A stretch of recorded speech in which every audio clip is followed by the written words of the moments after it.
Gloria, me indica la Angélica que va a dejar la presentación tal y como está, pero quizá valdría la pena correrla una vez más con las animaciones para que nos pueda indicar en qué momento cambiarla, solo para practicar quizá. Perfecto, ya le voy a pedir a Fernando que nos ayude con eso y lo vemos en vivo.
Hola.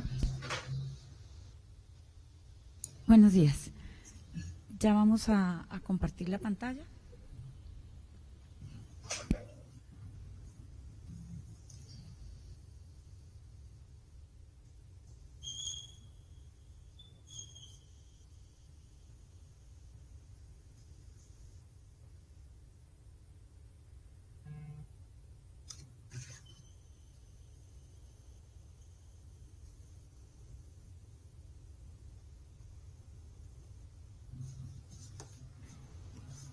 También veo que está pidiendo la palabra la señora Eliana Ulate, que va a estar también conectada virtual, pero vamos a hacer la prueba primero con la señora Díaz. Okay. Listo.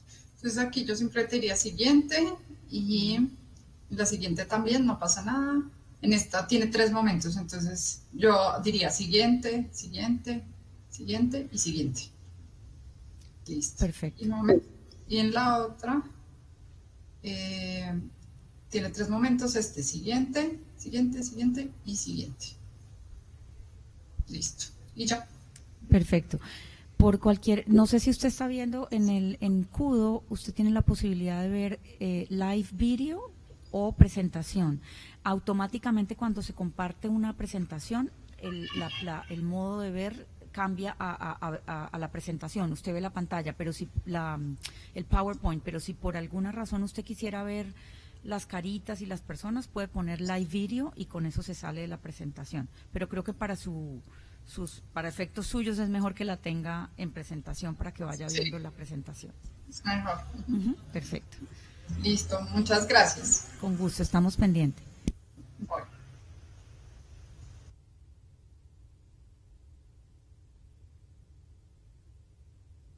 Le damos la palabra. Eso, perfecto, gracias. Gracias, César.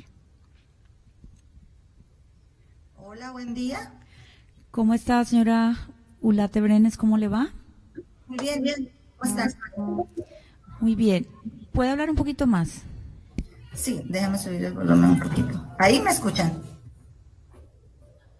Señora. Perfecto. Perfecto. Ya, buenos días. Gracias por haberse conectado antes. Effective, focused, and sustained coordination among stakeholders is paramount to provide countries with integrated and comprehensive support. The OAS, as a hemispheric forum and honest broker, must continue to facilitate this process while we work with member states towards the attainment of the 2030 Sustainable Development Agenda. Cooperation, collaboration, and partnerships that include all actors strengthen us, enabling us to be more than the sum of our parts. We can and we must work together. The future of our region depends on it.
Bueno, la CIM tiene una agenda enorme en el tema de democracia y de liderazgos. El primer ámbito tiene que ver con la gobernanza electoral, para que esta gobernanza electoral responda a las necesidades con las que fue creada, y es buscar los espacios de redistribución del poder. Después hay un programa interamericano sobre el liderazgo de las mujeres, donde generamos conocimiento y también tenemos cursos de capacitación.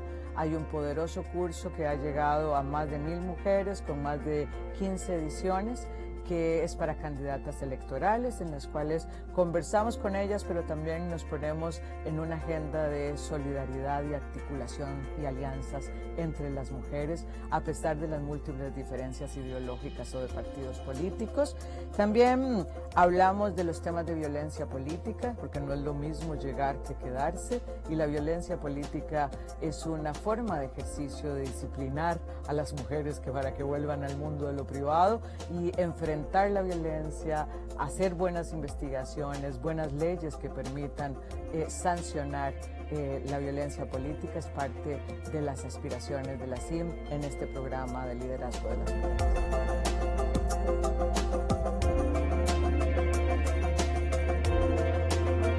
La aspiración histórica de las mujeres es estar en el mundo de lo público, que nuestro trabajo sea remunerado y que tenga un reconocimiento. COVID ha puesto en evidencia una profundización de las brechas existentes para el logro de este objetivo. Estas brechas existentes ahora dan cuenta de que podríamos tener un rezago de más de 2 décadas en el mundo laboral, que el cierre de brechas que se previó que podía tardar 100 años en cerrarse, ahora se habla de 135 años para cerrar la brecha entre los hombres y las mujeres.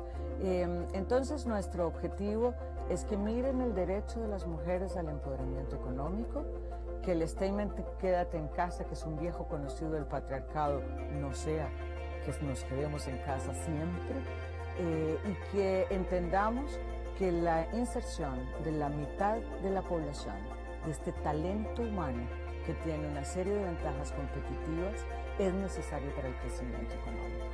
De manera que la CIM está colocando esta realidad, está colocando las necesidades de las mujeres y está haciendo unas recomendaciones de rutas para poder cumplir con el derecho al empoderamiento económico y con el crecimiento económico que requieren nuestras empobrecidas economías en tiempos de COVID.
Esta organización es el guardián regional en defensa de la democracia, la libertad y los derechos humanos.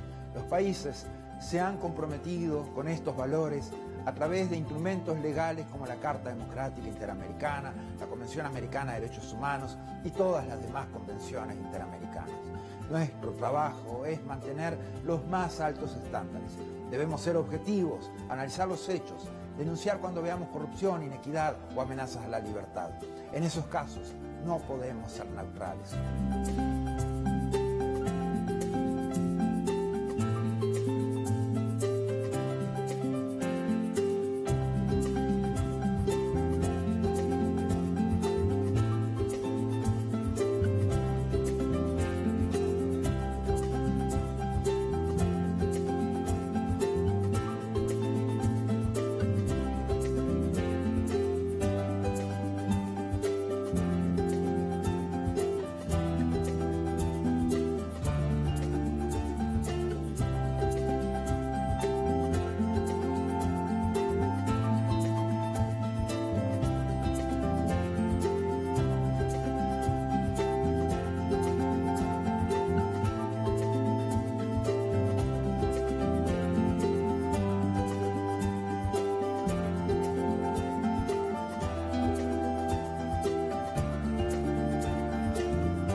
than 100 years since the inauguration of this building, the OAS headquarters, our institution still brings together the peoples of the Americas to address our responsibilities as a partnership of nations.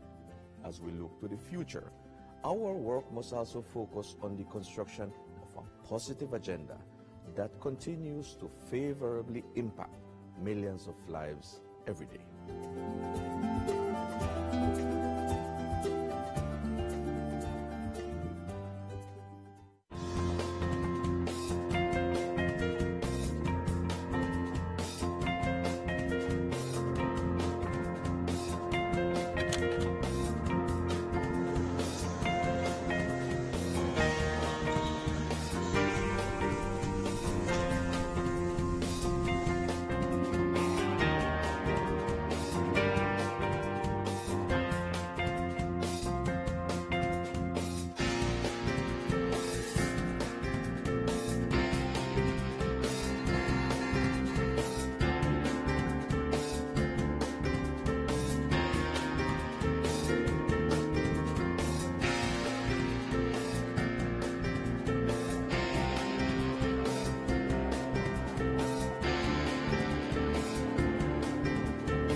The COVID-19 pandemic brought unprecedented challenges to our member states and the people we serve. In response, the OAS Secretariat for Integral Development adopted a three-pronged approach by 1. Adjusting our portfolio of existing projects, 2. Exploring new projects to meet emerging needs, and 3. Expanding multi-sectoral partnerships. The results achieved in 2020 demonstrate the resilience of our member states and the commitment of the OAS CIDI to work with member states and partners towards our common goals in the development of our region. Our Network on Competitiveness launched the COVID-19 Ideas Accelerator, sharing 250 tools, health solutions, responses, and recovery plans. The Network for Labor Administration published a portfolio of responses from ministries of labor to COVID-19, sharing over 420 measures taken to protect workers, employment, and income. Likewise, the Inter-American Teacher Education Network series, Teaching STEM in Quarantine, provided 117,000 teachers with key tools to continue advancing STEM education during the pandemic. Through its network and platforms, the Inter-American Committee on Ports promoted international and national best practices, guidelines, protocols, and recommendations on COVID-19 safety measures and continuity of logistic operations. Initiatives such as the Education in Times of Change platform allowed us to meet urgent needs by offering timely tools on virtual education and a dedicated space for ministries to share strategies, actions, and solutions. Other programs such as the Row Fund stepped up, providing emergency grants to offset the challenges imposed on our students by the pandemic. CIDI's partnerships are adding value to member states in the form of technical assistance, training, and access to tools and services.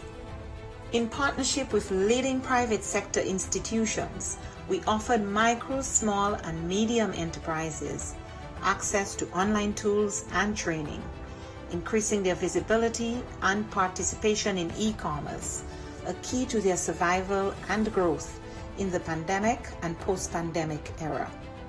A new OAS CIDI Facebook initiative provided 85,000 MSMEs across the region with capacity building opportunities and WhatsApp business tools to aid response, recovery, and resilience building. The Caribbean Small Business Development Center's program achieved real impact, supporting new businesses, expanding sales, and driving growth. A new network of Caribbean SPDCs will broaden the program's reach. The Inter-American Committee on Tourism, the C2, convened ministerial-level policy dialogue in an urgent response to the impact of the pandemic on the hard-hit tourism and hospitality sectors. Policymakers and experts discussed biosanitary protocols, travel and visa facilitation, among other critical areas for the sector's recovery. Partnering with the George Washington University and the U.S. Bureau of Indian Affairs, we went ahead with the scheduled first Indigenous Tourism Forum of the Americas, pivoting to a virtual format and convening over 240 participants from indigenous communities, the private sector, and governments. CIDI also integrated sustainable development practices in the COVID-19 response. The pandemic is a daily reminder of the links between water, health, sanitation, food security, and nutrition.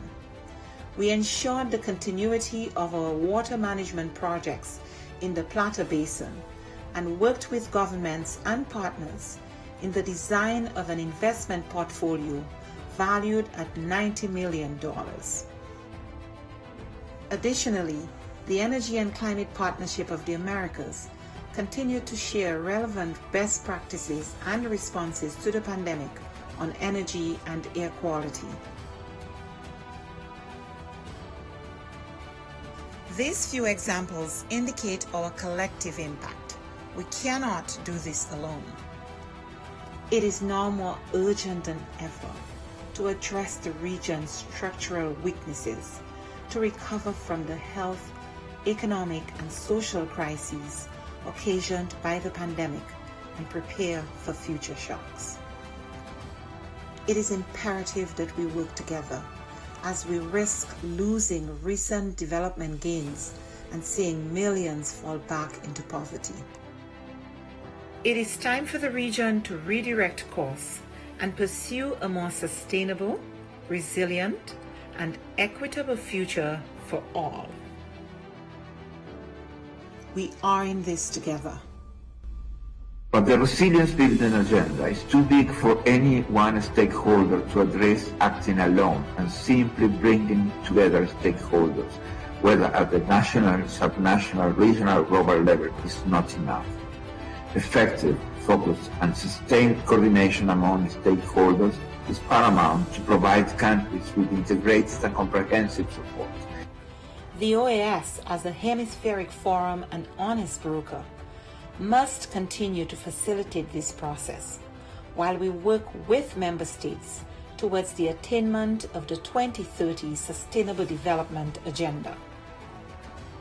Cooperation, collaboration, and partnerships that include all actors strengthen us, enabling us to be more than the sum of our parts. We can and we must work together. The future of our region depends on it.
Bueno, la CIM tiene una agenda enorme en el tema de democracia y de liderazgos.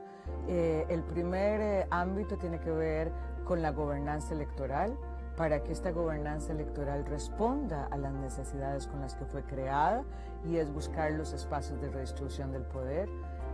Después hay un programa interamericano sobre liderazgo de las mujeres, donde generamos conocimiento y también tenemos cursos de capacitación.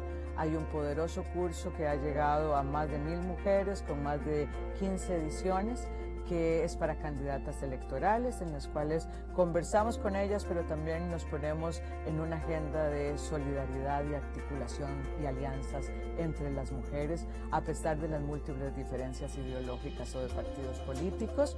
También hablamos de los temas de violencia política, porque no es lo mismo llegar que quedarse, y la violencia política es una forma de ejercicio de disciplinar a las mujeres para que vuelvan al mundo de lo privado y enfrentar la violencia, hacer buenas investigaciones, buenas leyes que permitan sancionar la violencia política. Es parte de las aspiraciones de la CIM en este programa de liderazgo de las mujeres.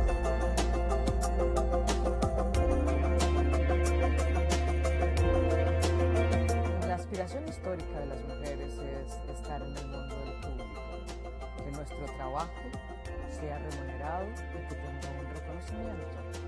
COVID ha puesto en evidencia una profundización de las brechas existentes para el logro de este objetivo. Estas brechas existentes ahora dan cuenta de que podríamos tener un rezago de más de 2 décadas en el mundo laboral, que el cierre de brechas que se previó que podía tardar 100 años en cerrarse, ahora se habla de 135 años para cerrar la brecha entre los hombres y las mujeres. Entonces nuestro objetivo es que miren el derecho de las mujeres al empoderamiento económico, que el statement quédate en casa, que es un viejo conocido del patriarcado, no sea que nos quedemos en casa siempre, y que entendamos que la inserción de la mitad de la población, de este talento humano que tiene una serie de ventajas competitivas, es necesario para el crecimiento económico. De manera que la CIM está colocando esta realidad, está colocando las necesidades de las mujeres y está haciendo unas recomendaciones de rutas para poder cumplir con el derecho al empoderamiento económico y con el crecimiento económico que requieren nuestras empobrecidas economías en tiempos de COVID.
Esta organización es el guardián regional en defensa de la democracia, la libertad y los derechos humanos.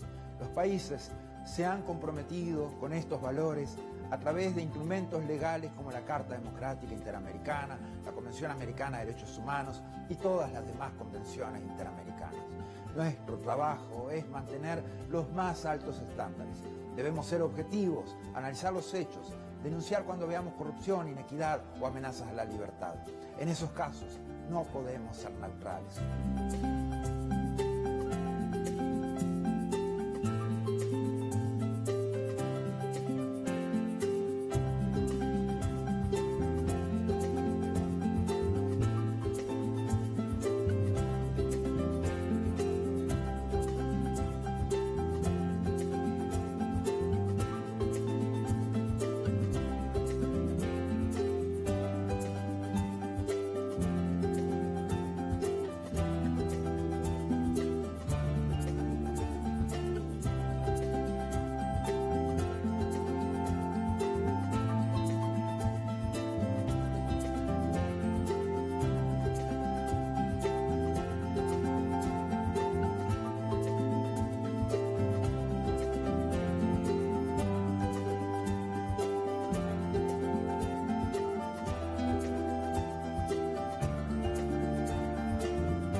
more than 100 years since the inauguration of this building, the OAS headquarters, our institution still brings together the peoples of the Americas to address our responsibilities as a partnership of nations. As we look to the future, our work must also focus on the construction of a positive agenda that continues to favorably impact millions of lives every day.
The COVID-19 pandemic brought unprecedented challenges to our member states and the people we serve.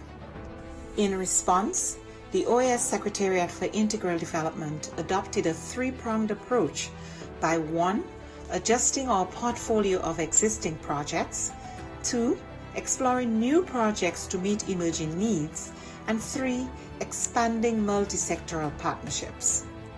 The results achieved in 2020 demonstrate the resilience of our member states and the commitment of the OAS CIDI to work with member states and partners towards our common goals in the development of our region. Our Network on Competitiveness launched the COVID-19 Ideas Accelerator, sharing 250 tools, health solutions, responses, and recovery plans. The Network for Labor Administration published a portfolio of responses from ministries of labor to COVID-19, sharing over 420 measures taken to protect workers, employment, and income. Likewise, the Inter-American Teacher Education Network series, Teaching STEM in Quarantine, provided 117,000 teachers with key tools to continue advancing STEM education during the pandemic. Through its network and platforms, the Inter-American Committee on Ports promoted international and national best practices, guidelines, protocols, and recommendations on COVID-19 safety measures and continuity of logistic operations. Initiatives such as the Education in Times of Change platform allowed us to meet urgent needs by offering timely tools on virtual education and a dedicated space for ministries to share strategies, actions, and solutions. Other programs such as the Row Fund stepped up, providing emergency grants to offset the challenges imposed on our students by the pandemic. CIDI's partnerships are adding value to member states in the form of technical assistance, training, and access to tools and services. In partnership with leading private sector institutions, we offered micro, small, and medium enterprises access to online tools and training, increasing their visibility and participation in e-commerce, a key to their survival and growth in the pandemic and post-pandemic era. A new OAS CIDI Facebook initiative provided 85,000 MSMEs across the region with capacity building opportunities and WhatsApp business tools to aid response, recovery, and resilience building. The Caribbean Small Business Development Centers program achieved real impact, supporting new businesses, expanding sales, and driving growth. A new network of Caribbean SBDCs will broaden the program's reach.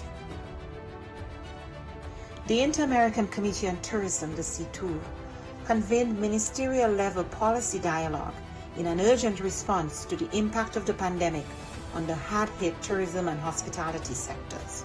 Policymakers and experts discussed biosanitary protocols, travel and visa facilitation, among other critical areas for the sector's recovery. Partnering with the George Washington University and the U.S. Bureau of Indian Affairs, we went ahead with the scheduled first Indigenous Tourism Forum of the Americas, pivoting to a virtual format and convening over 240 participants from indigenous communities, the private sector, and governments. CIDI also integrated sustainable development practices in the COVID-19 response.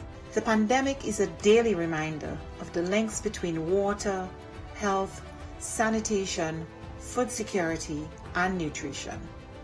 We ensured the continuity of our water management projects in the Plata Basin and worked with governments and partners in the design of an investment portfolio valued at $90 million. Additionally, the Energy and Climate Partnership of the Americas continued to share relevant best practices and responses to the pandemic on energy and air quality. These few examples indicate our collective impact. We cannot do this alone. It is now more urgent than ever to address the region's structural weaknesses, to recover from the health, economic, and social crises occasioned by the pandemic and prepare for future shocks.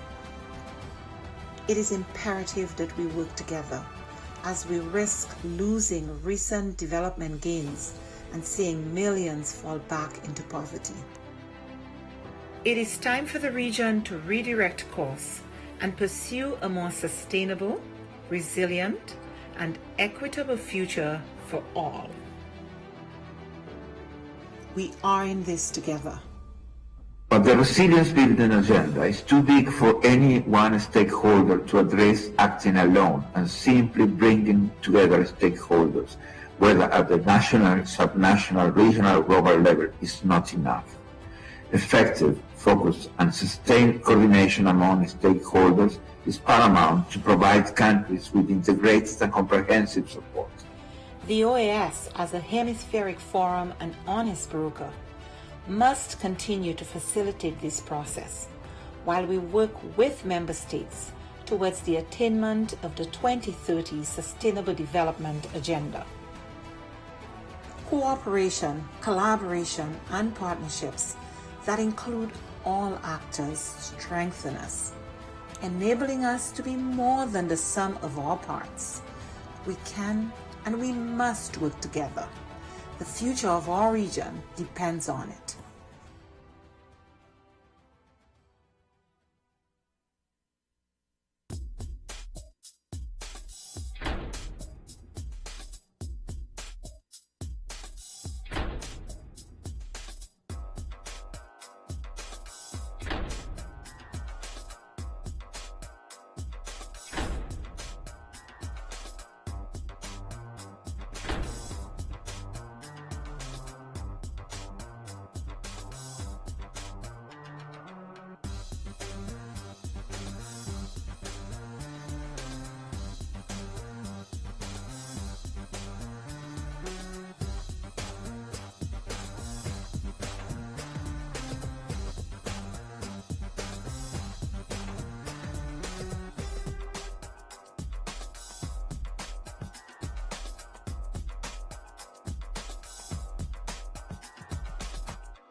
Bueno, la CIM tiene una agenda enorme en el tema de democracia y de liderazgos.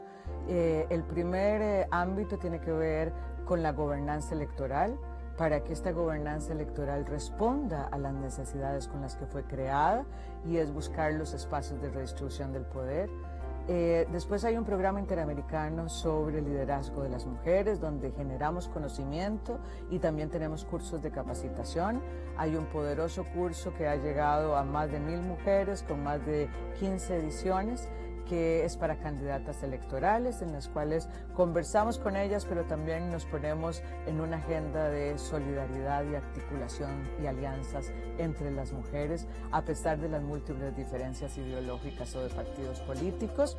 También hablamos de los temas de violencia política, porque no es lo mismo llegar que quedarse, y la violencia política es una forma de ejercicio de disciplinar a las mujeres para que vuelvan al mundo de lo privado y enfrentar la violencia, hacer buenas investigaciones, buenas leyes que permitan sancionar la violencia política. Es parte de las aspiraciones de la CIM en este programa de liderazgo de las mujeres.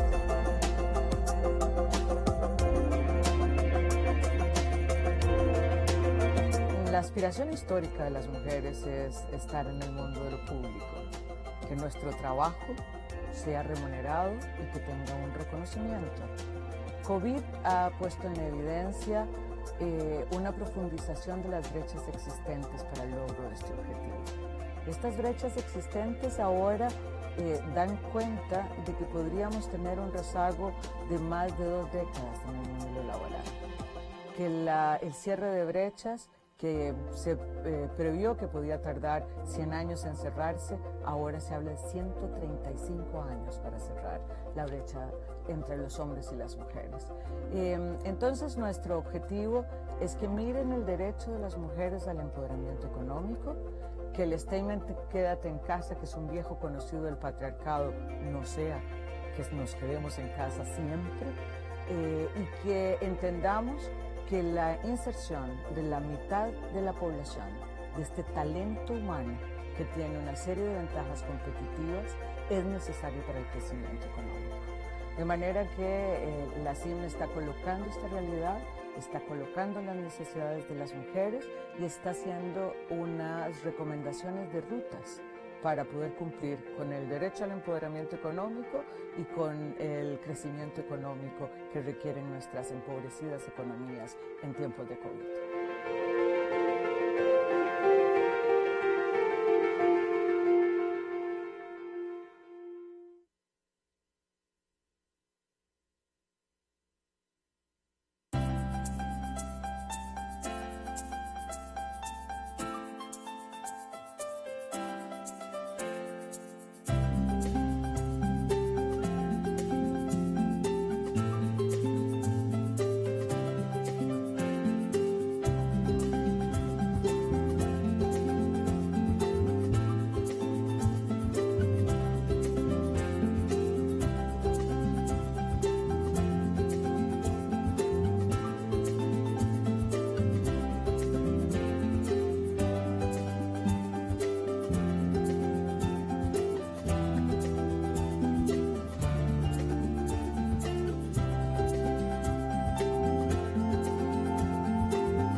Esta organización es el guardián regional en defensa de la democracia, la libertad y los derechos humanos. Los países se han comprometido con estos valores a través de instrumentos legales como la Carta Democrática Interamericana, la Convención Americana de Derechos Humanos y todas las demás convenciones interamericanas. Nuestro trabajo es mantener los más altos estándares. Debemos ser objetivos, analizar los hechos, denunciar cuando veamos corrupción, inequidad o amenazas a la libertad. En esos casos no podemos ser neutrales.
than 100 years since the inauguration of this building, the OAS headquarters, our institution still brings together the peoples of the Americas to address our responsibilities as a partnership of nations. As we look to the future, our work must also focus on the construction of a positive agenda that continues to favorably impact millions of lives every day.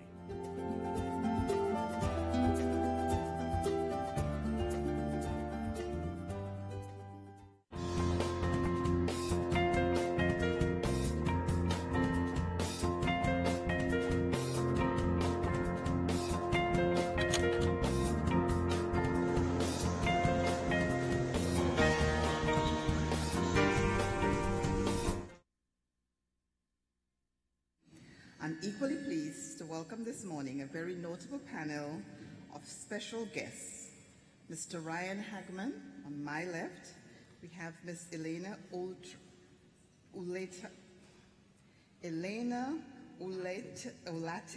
Brenes, Ms. Angélica Díaz, and Mr. Mac Lambardis. We are grateful to have you here and for taking your time to participate in this morning's deliberations. I'm advised by the Secretary that we have the required quorum, and I now ask her to list the delegations present in alphabetical order. The Secretariat will also take note of others who join later on. Executive Secretary. Thank you, Madam Chair. Good morning, distinguished delegates. Chair, we have Antigua and Barbuda, Argentina, Bahamas, Barbados, Canada, Chile, Colombia, Costa Rica, Ecuador, El Salvador, the United States, Grenada, Guatemala, Honduras, Mexico, Panama, Paraguay, Peru, República Dominicana, St. Kitts and Nevis, St. Vincent and the Grenadines, Suriname, and Uruguay. Thank you, Chair. Thank you, Secretary Osborne. The required quorum is established, and we can now proceed with the meeting.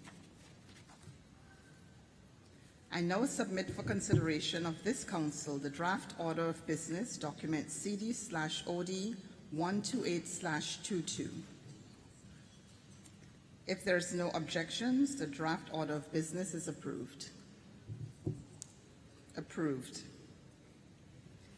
Colleagues, digital technology have advanced and transformed societies more rapidly than any other innovation in our history.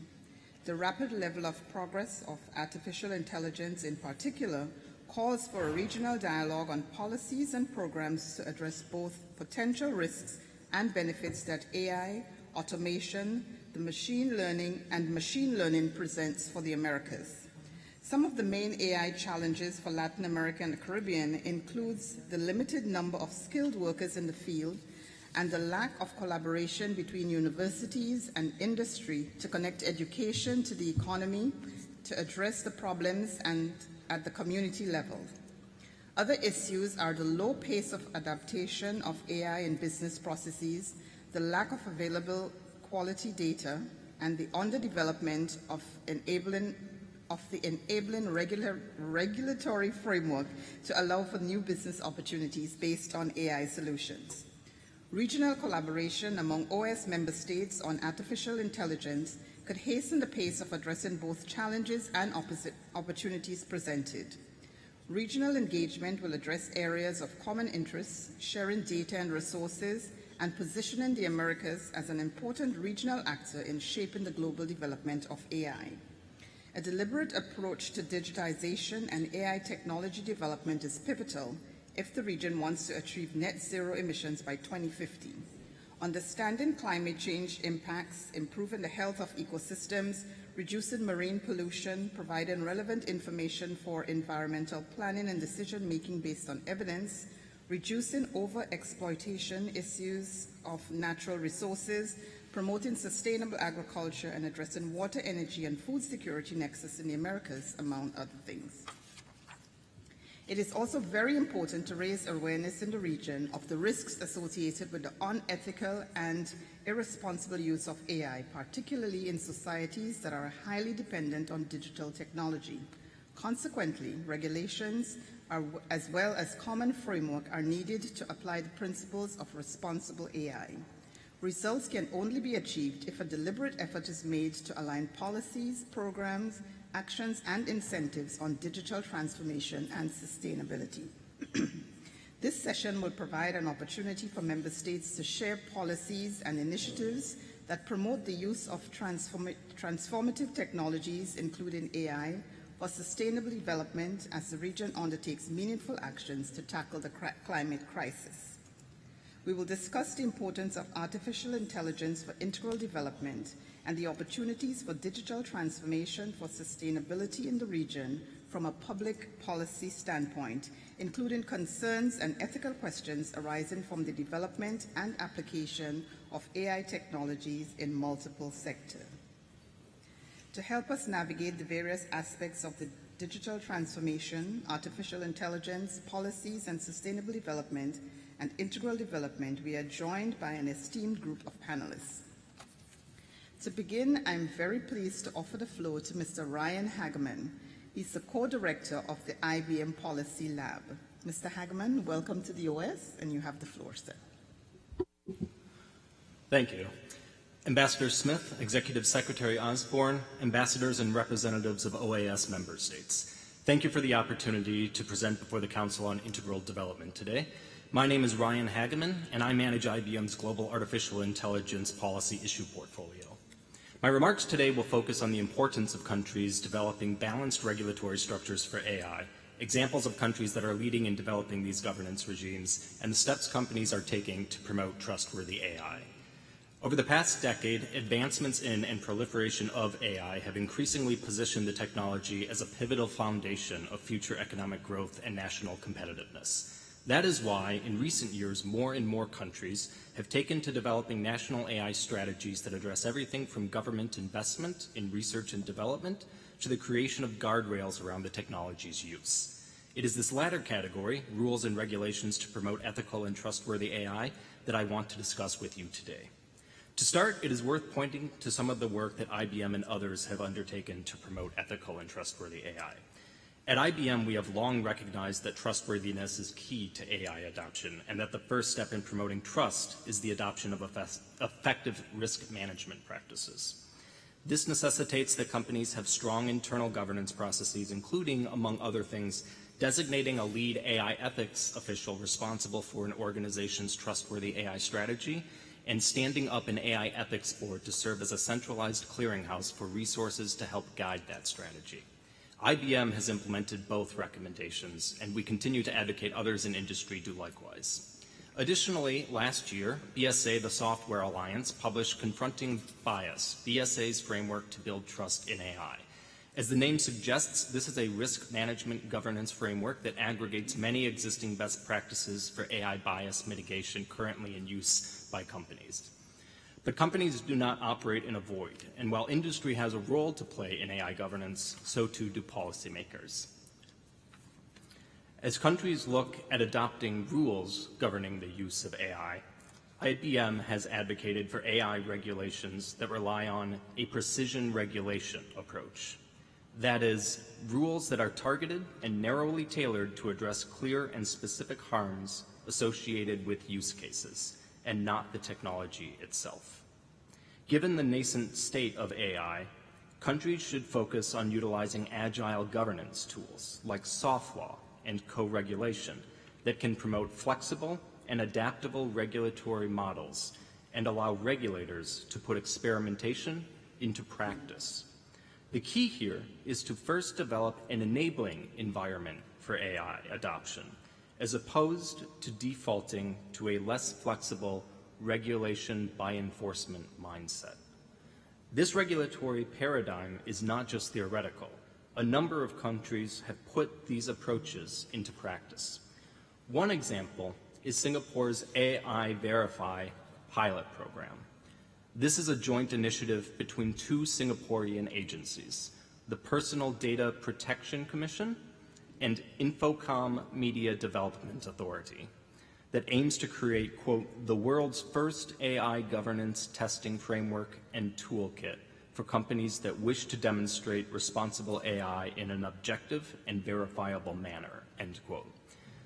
Likewise, last year, Japan's Ministry of Economy, Trade, and Industry released a finalized version of its AI governance implementation plan, which creates a voluntary, consensus-based framework that aims, quote, to change governance models from conventional rule-based ones to goal-based ones that can guide entities such as companies to the value to be attained, end quote. The common threads that bind these approaches include a commitment to the collaborative development of rules, the need to embrace mechanisms that can evolve over time with the technology, and a shared responsibility between both industry and government. IBM recognizes the value of these types of collaborative engagements. Indeed, we have collaborated with a number of OAS member countries, as well as OAS itself, on initiatives aimed at promoting ethical and trustworthy AI, including the America's Youth Academy on Transformative Science and Technologies, the Argentinian Initiative to create a multidisciplinary center on AI, and the Center for Artificial Intelligence at the University of Sao Paulo in Brazil. These collaborations are but a small example of the totality of IBM's global AI policy engagement with policymakers, and we remain committed to ongoing conversations with governments around the world, including in Europe and the United States, where we are providing continuous feedback on the EU AI Act and the National Institute of Standards and Technology's AI Risk Management Framework, respectively. Looking ahead, it is difficult to pinpoint the precise benefits and possible challenges presented by any new emerging technology, and AI is no different.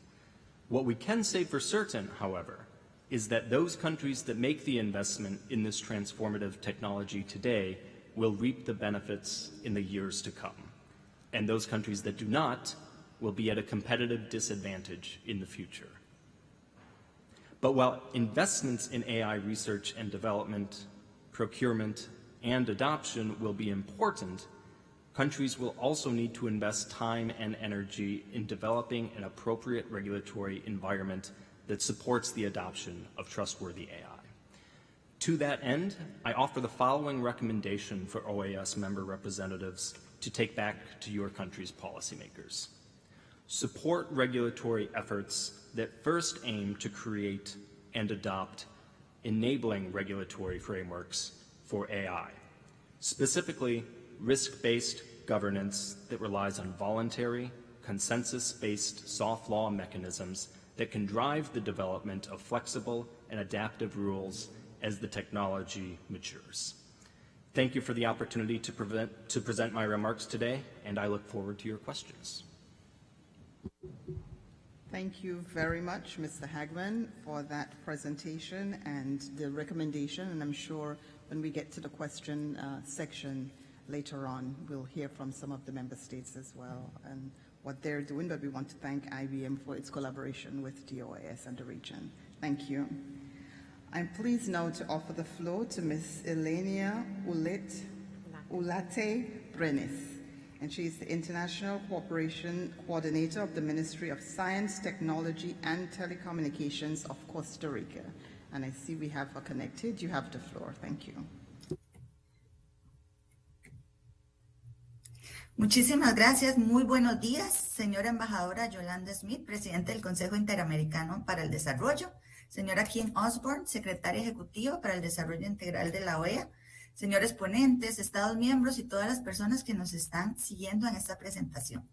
Para mí es un placer poder acompañarlos esta mañana y contarles un poquito de lo que venimos trabajando en Costa Rica, además de las políticas públicas, las soluciones que podemos compartir y algunos ejemplos de inteligencia artificial en el uso del desarrollo sostenible. Si gustan, me pueden poner la presentación.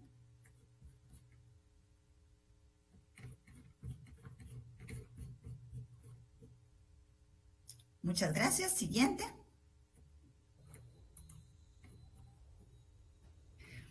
Bueno, para iniciar esta presentación me gustaría contextualizar un poco cuál es la realidad o cuál ha sido la realidad de Costa Rica en los últimos 10 años. El país ha seguido una estrategia de diversificación y sofisticación que le ha permitido evolucionar hacia una matriz productiva donde los servicios y el valor agregado se han convertido en la parte fundamental de su producción y desarrollo. Y por ende, los cambios tecnológicos han jugado un papel fundamental y preponderante en ella.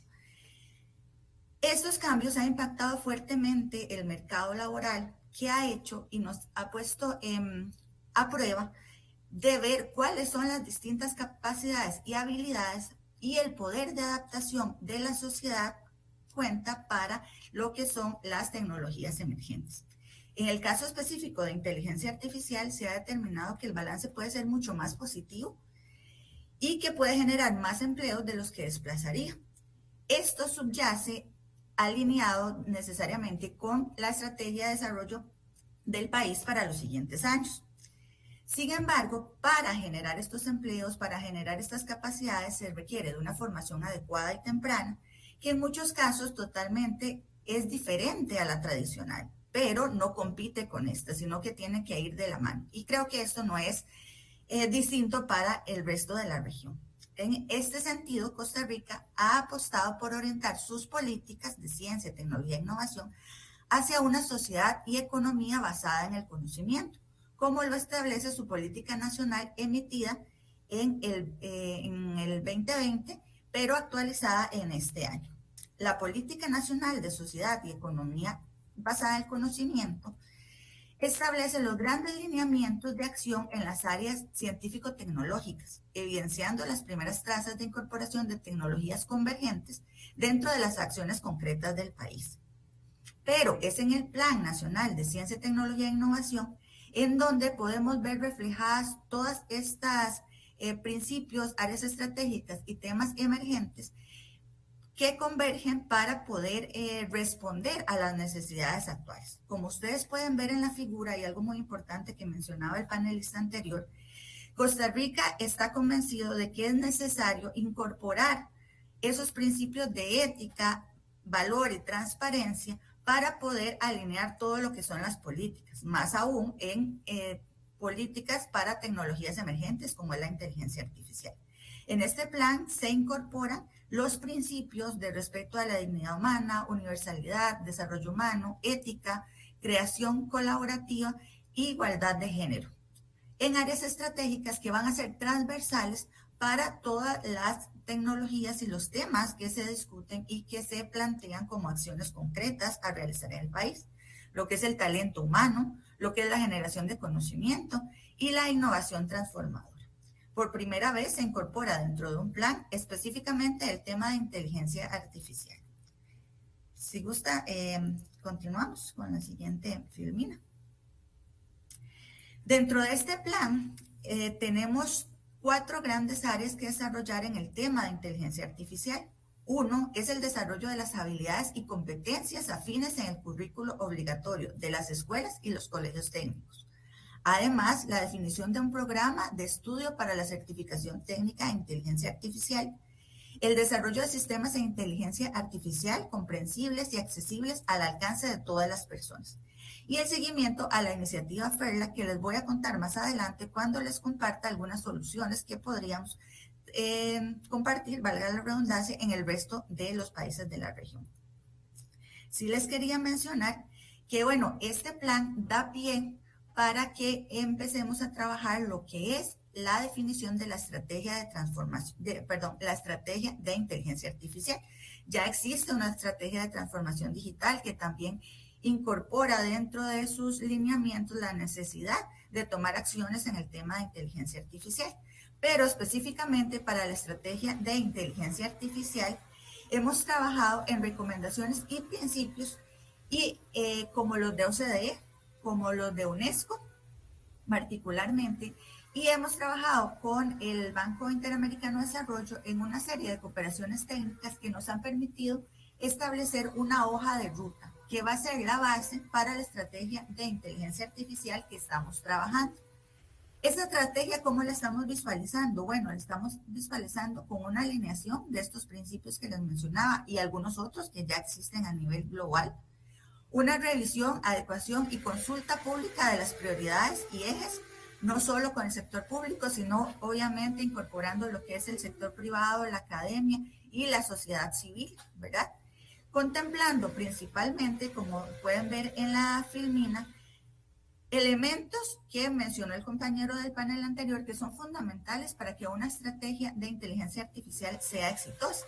En este caso estamos definiendo la gobernanza, quién debe establecer, quién debe ser ese rector que guíe y oriente las políticas nacionales en el tema, cómo se debe organizar la institucionalidad y cómo generar una normativa adecuada para ello. En esto, bueno, estamos trabajando. Siempre importante destacar, como lo mencionaba el compañero de IBM, la necesidad de incorporar en esta estrategia lo que es la gestión de riesgos, desarrollar una estrategia que profundice en la caracterización de los diferentes tipos de inteligencia artificial, evidenciando y poniendo en alerta la posible peligrosidad y la necesidad de generar derechos y libertades humanas y seguir los principios éticos. Posteriormente, bueno, se establece lo que es la ejecución de la estrategia, y esto sería aunado con una serie o un banco de proyectos a nivel nacional, pero también que se trabaje con la cooperación internacional para ponerla en ejecución y seguimiento. Estamos trabajando en esta estrategia que les cuento y esperamos que a inicios del 2023 podamos estar ya haciendo el lanzamiento oficial.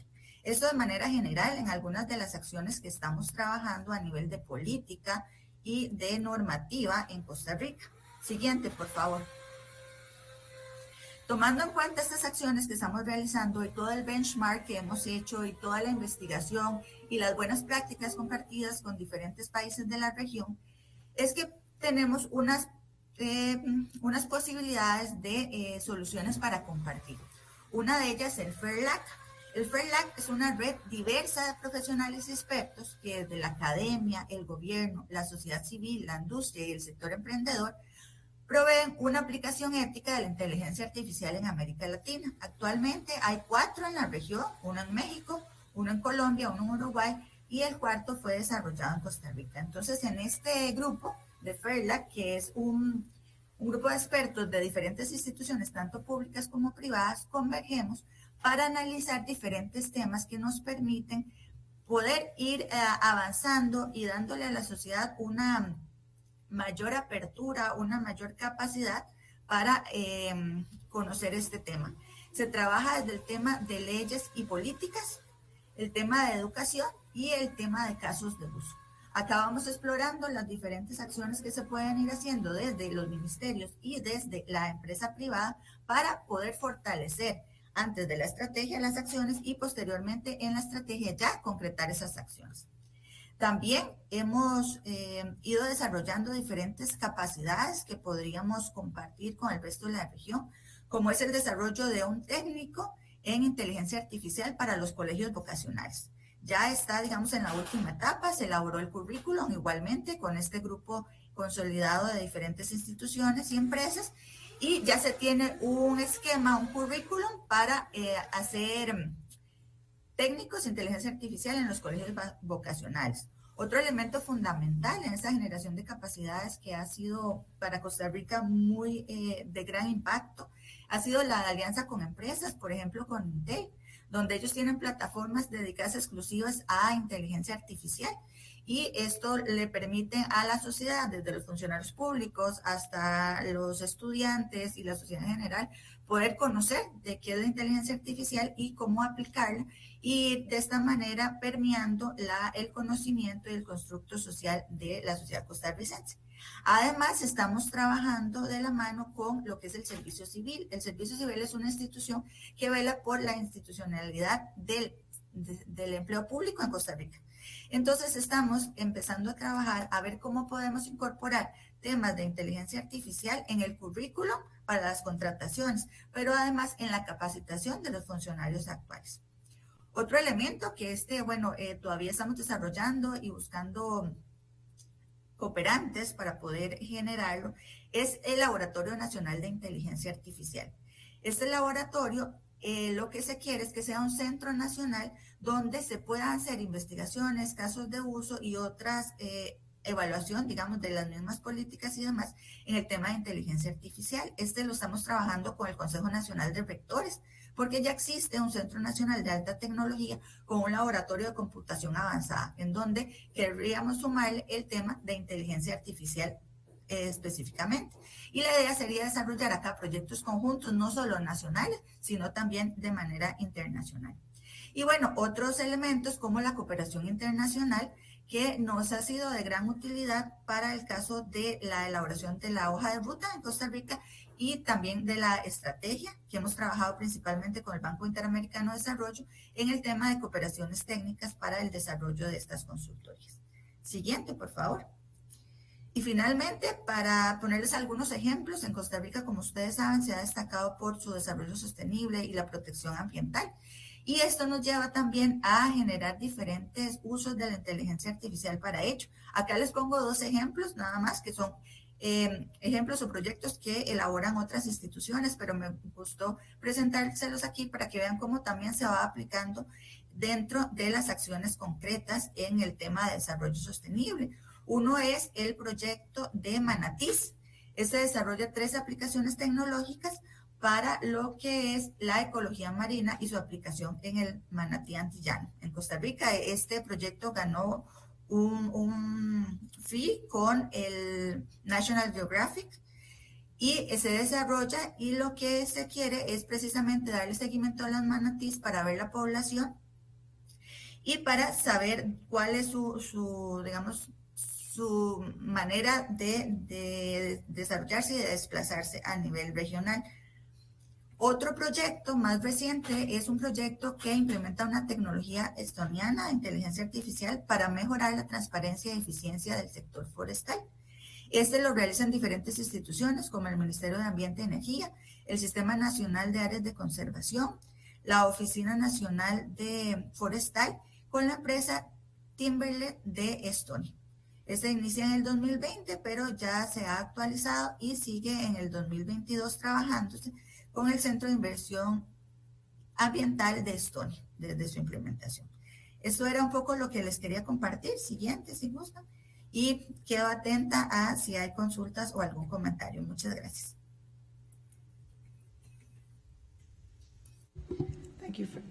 Thank you very much, and I hope you'd remain with us through the morning session, because your presentation was very informative, and congratulations on all the all the initiatives that Costa Rica has been able to achieve thus far in this area. Thank you so much. I am now very pleased to offer the floor to Angélica Díaz, who is a researcher at the Alexander von Humboldt Research Institute on Biological Resources of Colombia. And if we can make sure she has connectivity. She has. You have the floor, Ms. Díaz.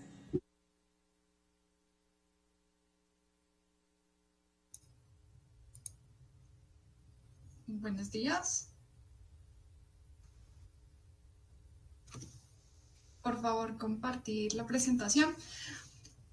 Buenos días a todos. Mi nombre es Angélica Díaz, investigadora del Instituto Humboldt en Colombia, el instituto encargado de la investigación en biodiversidad y servicios ecosistémicos para la toma de decisiones en Colombia. Y hoy quiero hablarles sobre cómo hemos incorporado la inteligencia artificial al servicio de la conservación de la biodiversidad en nuestro país. Siguiente, por favor.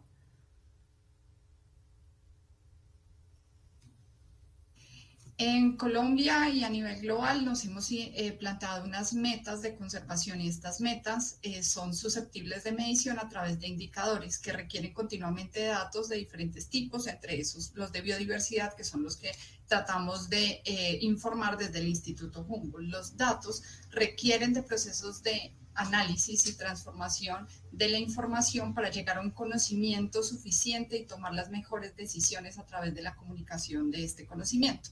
Sin embargo, la velocidad en la que producimos el conocimiento era muy lenta en la medida que las transformaciones en los territorios eran mucho más rápidas y estábamos perdiendo la biodiversidad en nuestras áreas naturales y perdiendo todas las contribuciones de la naturaleza en pro de la implementación de sistemas productivos homogéneos que no estaban contemplando el valor de la naturaleza en ellos. Es por esto que desde el instituto, y muy preocupados con la velocidad con la que estábamos produciendo esta información y con la injerencia que teníamos en la toma de decisiones del país, requeríamos de unas nuevas herramientas que nos permitieran tener unos abordajes mucho más certeros y más rápidos en la medida que la tasa de destrucción era más alta. Siguiente.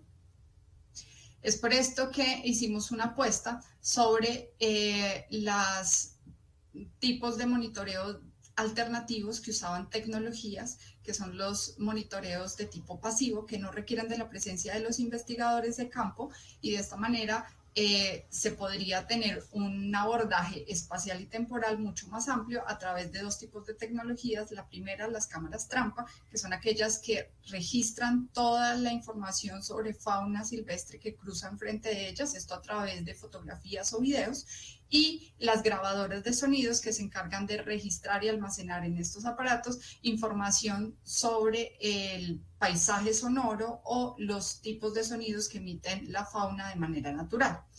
Esto nos permitió, pues, no solamente aumentar esta cobertura espacial y temporal, sino también tener una gran cantidad de datos que requería un nombre, una identificación, saber esa foto qué especie era, ese audio a qué especie correspondía, o cuáles eran las posibles amenazas que estábamos observando a través de estos sensores, pero que requerían de una identificación. Y es aquí donde la inteligencia artificial empieza a jugar un papel muy importante, ya que nos permitió informar a la máquina a través de unos procesos de entrenamiento de estas máquinas de inteligencia artificial para detectar automáticamente especies y posibles amenazas en un territorio tan biodiverso como es Colombia.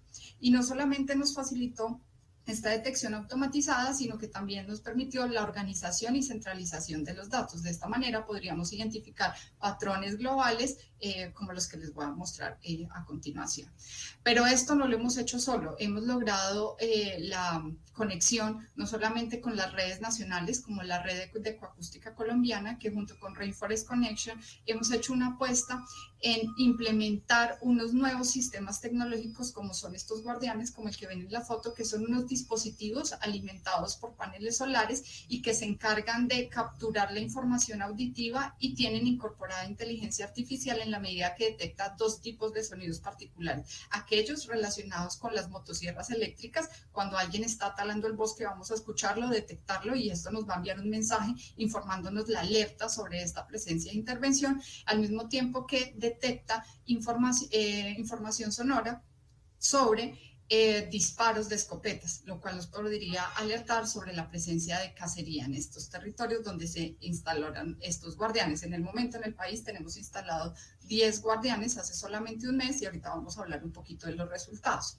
Pero también hemos trabajado con la Red Colombiana de Fototrampeo y Wildlife Insights, con los que hemos logrado centralizar la información de imágenes de fototrampeo capturadas con estas cámaras trampa, que nos permiten no solamente tener la información producida por el Instituto Humboldt, sino también incorporar información relacionada con científicos ciudadanos, personas del común que tienen cámaras trampa, las tienen instaladas en sus territorios y quieren compartir la biodiversidad que están capturando a través de estos sensores. Este sistema tiene incorporado también estos sistemas de inteligencia artificial que identifican automáticamente las especies de mamíferos y de aves, y de esta manera a la fecha tenemos registradas más de 1.100 estaciones de muestreo en todo el país, en las que hemos registrado más de 400 especies. Siguiente, por favor. ¿Qué hemos hecho con esta información y qué tipo de información hemos recibido? Entonces, por un lado, hemos logrado identificar patrones en mamíferos y en aves con los que determinamos cómo la intervención humana tiene un efecto en la actividad de estas especies. En este caso, en las flechas que vemos en las gráficas de la izquierda, las flechas azules nos indican aquellas especies que se están volviendo más nocturnas en espacios donde hay una alta intervención antrópica, y en las flechas amarillas, aquellas especies que se están volviendo más diurnas en la medida que hay una mayor intervención antrópica. Esto es una muestra de cómo la naturaleza busca adaptarse a las nuevas condiciones de los territorios, y esto es la información que debemos usar dentro de estos procesos de biomímesis, y en las que podemos buscar estas soluciones basadas en la naturaleza, en las que nosotros nos podemos enfrentar a algunas problemáticas de la cotidianidad de la especie humana. Por ejemplo, en el tráfico podríamos pensar que si queremos mejorar el tráfico de las grandes ciudades, podríamos pensar en cambios en los patrones de actividad y de esta manera reducir esas presiones, procesos de adaptación basados en la naturaleza. También hemos identificado, gracias a la inteligencia artificial durante un año, cómo podríamos evidenciar estos cambios en los patrones de actividad de una especie vulnerable o altamente sensible al clima. Entonces, durante el año vemos, en el caso de este anfibio, la bobana faber, una de las ranas de nuestro país, que tiene una alta actividad entre agosto y abril. Y al ir monitoreando esto año tras año, podríamos ver los efectos del cambio climático en especies sensibles como esta y generar alertas tempranas y procesos de comportamiento de adaptación de esta rana que podrían ser usados como posibles ejemplos de soluciones basadas en la naturaleza para las acciones de adaptación que debemos tomar a futuro. De esa misma forma, también hemos identificado cómo algunos primates amenazados, principalmente de la zona del piedemonte amazónico, han cambiado o disminuye el número de detecciones que tenemos sobre ellas en la medida que aumenta la huella espacial humana. La huella espacial humana es la forma como espacialmente identificamos el grado de intervención antrópica en los territorios. De esta manera podemos decir, en las áreas en las que tenemos una huella espacial humana entre 15 y 20, como lo vemos en la gráfica, se requieren acciones de conservación para que las especies no disminuyan sus tamaños poblacionales y no se acerquen a procesos de extinción de estas especies. En las áreas en las que tenemos huella espacial humana cercanas a 40, ya la cantidad de registros es casi nulo, lo que nos está diciendo que en estas hay que ejercer unos procesos no solamente de restauración, sino unas acciones mucho más radicales que permitan que las especies puedan volver a colonizar estas áreas que ya no cuentan con la infraestructura natural necesaria para que sigan existiendo en estas zonas. Y respecto a las implementaciones que hemos hecho con estas nuevas tecnologías como los guardianes, hemos detectado en solo un mes que llevamos de implementación de esta tecnología en el país más de alrededor de 50 detecciones de posibles amenazas relacionadas con sierras eléctricas, lo que nos está diciendo estas zonas están siendo deforestadas y debemos tomar acciones en los territorios para evitar esta deforestación. Siguiente, por favor. Si hemos avanzado en todos estos elementos tecnológicos de inteligencia artificial, actualmente nos enfrentamos a un gran reto y es cómo tener estos datos, esta información y este conocimiento sobre la biodiversidad disponible para la toma de decisiones a través de una plataforma de monitoreo pasivo de la biodiversidad que nos permita una entrega oportuna de los datos a la ciudadanía e instituciones para la gestión de la biodiversidad. Y me detengo aquí un momento porque es la ciudadanía también quien toma decisiones, no solamente las instituciones o entidades del Estado, sino también cada persona, el campesino, el indígena, las personas de las comunidades que habitan esos territorios toman decisiones y estas personas tienen acceso a esa información, pueden tomar mejores decisiones para la conservación de la biodiversidad, que a largo plazo significa la conservación de la especie humana. ¿Cómo hacerlo? Hacerlo a través de la cooperación que permita promover el uso de las tecnologías, la investigación en inteligencia artificial, que nos permita esa transdisciplinariedad, no seguir pensando las actividades fragmentadas desde las disciplinas, sino al contrario, cómo vamos a conectarnos entre todos y cómo vamos a hacer inversiones en investigación que nos permitan el entrenamiento de estos algoritmos de inteligencia artificial y que al final nos permitan automatizar análisis para la generación de alertas tempranas. Si bien ya tenemos algunas alertas en las que les mostraba anteriormente, necesitamos desarrollos mucho más avanzados para obtener otro tipo de alertas que aún no estamos contemplando, pero que seguramente en la medida que tengamos más datos podremos llegar a generarlas. Y es importante siempre y en todos los casos garantizar la calidad, la perdurabilidad y la accesibilidad de los datos y el análisis. En general, promover el uso de la tecnología y de la inteligencia artificial consideramos que es una apuesta para la conservación de la biodiversidad. Quedamos atentos ahorita al panel de preguntas en el que esperamos tener una conversación muy interesante sobre estas temáticas. Gracias. Thank you very much for such an informative presentation that added a different perspective to what we're talking about. This morning it brings it all together, and we'll be happy if you can remain with us a little longer till we get to the question and answer section. And now it gives me great privilege to invite Mr. Mark Lambridis, Director of the Department of Sustainable Development of the OAS Executive Secretariat for Integral Development. Mr. Brenes, you have the floor, sir.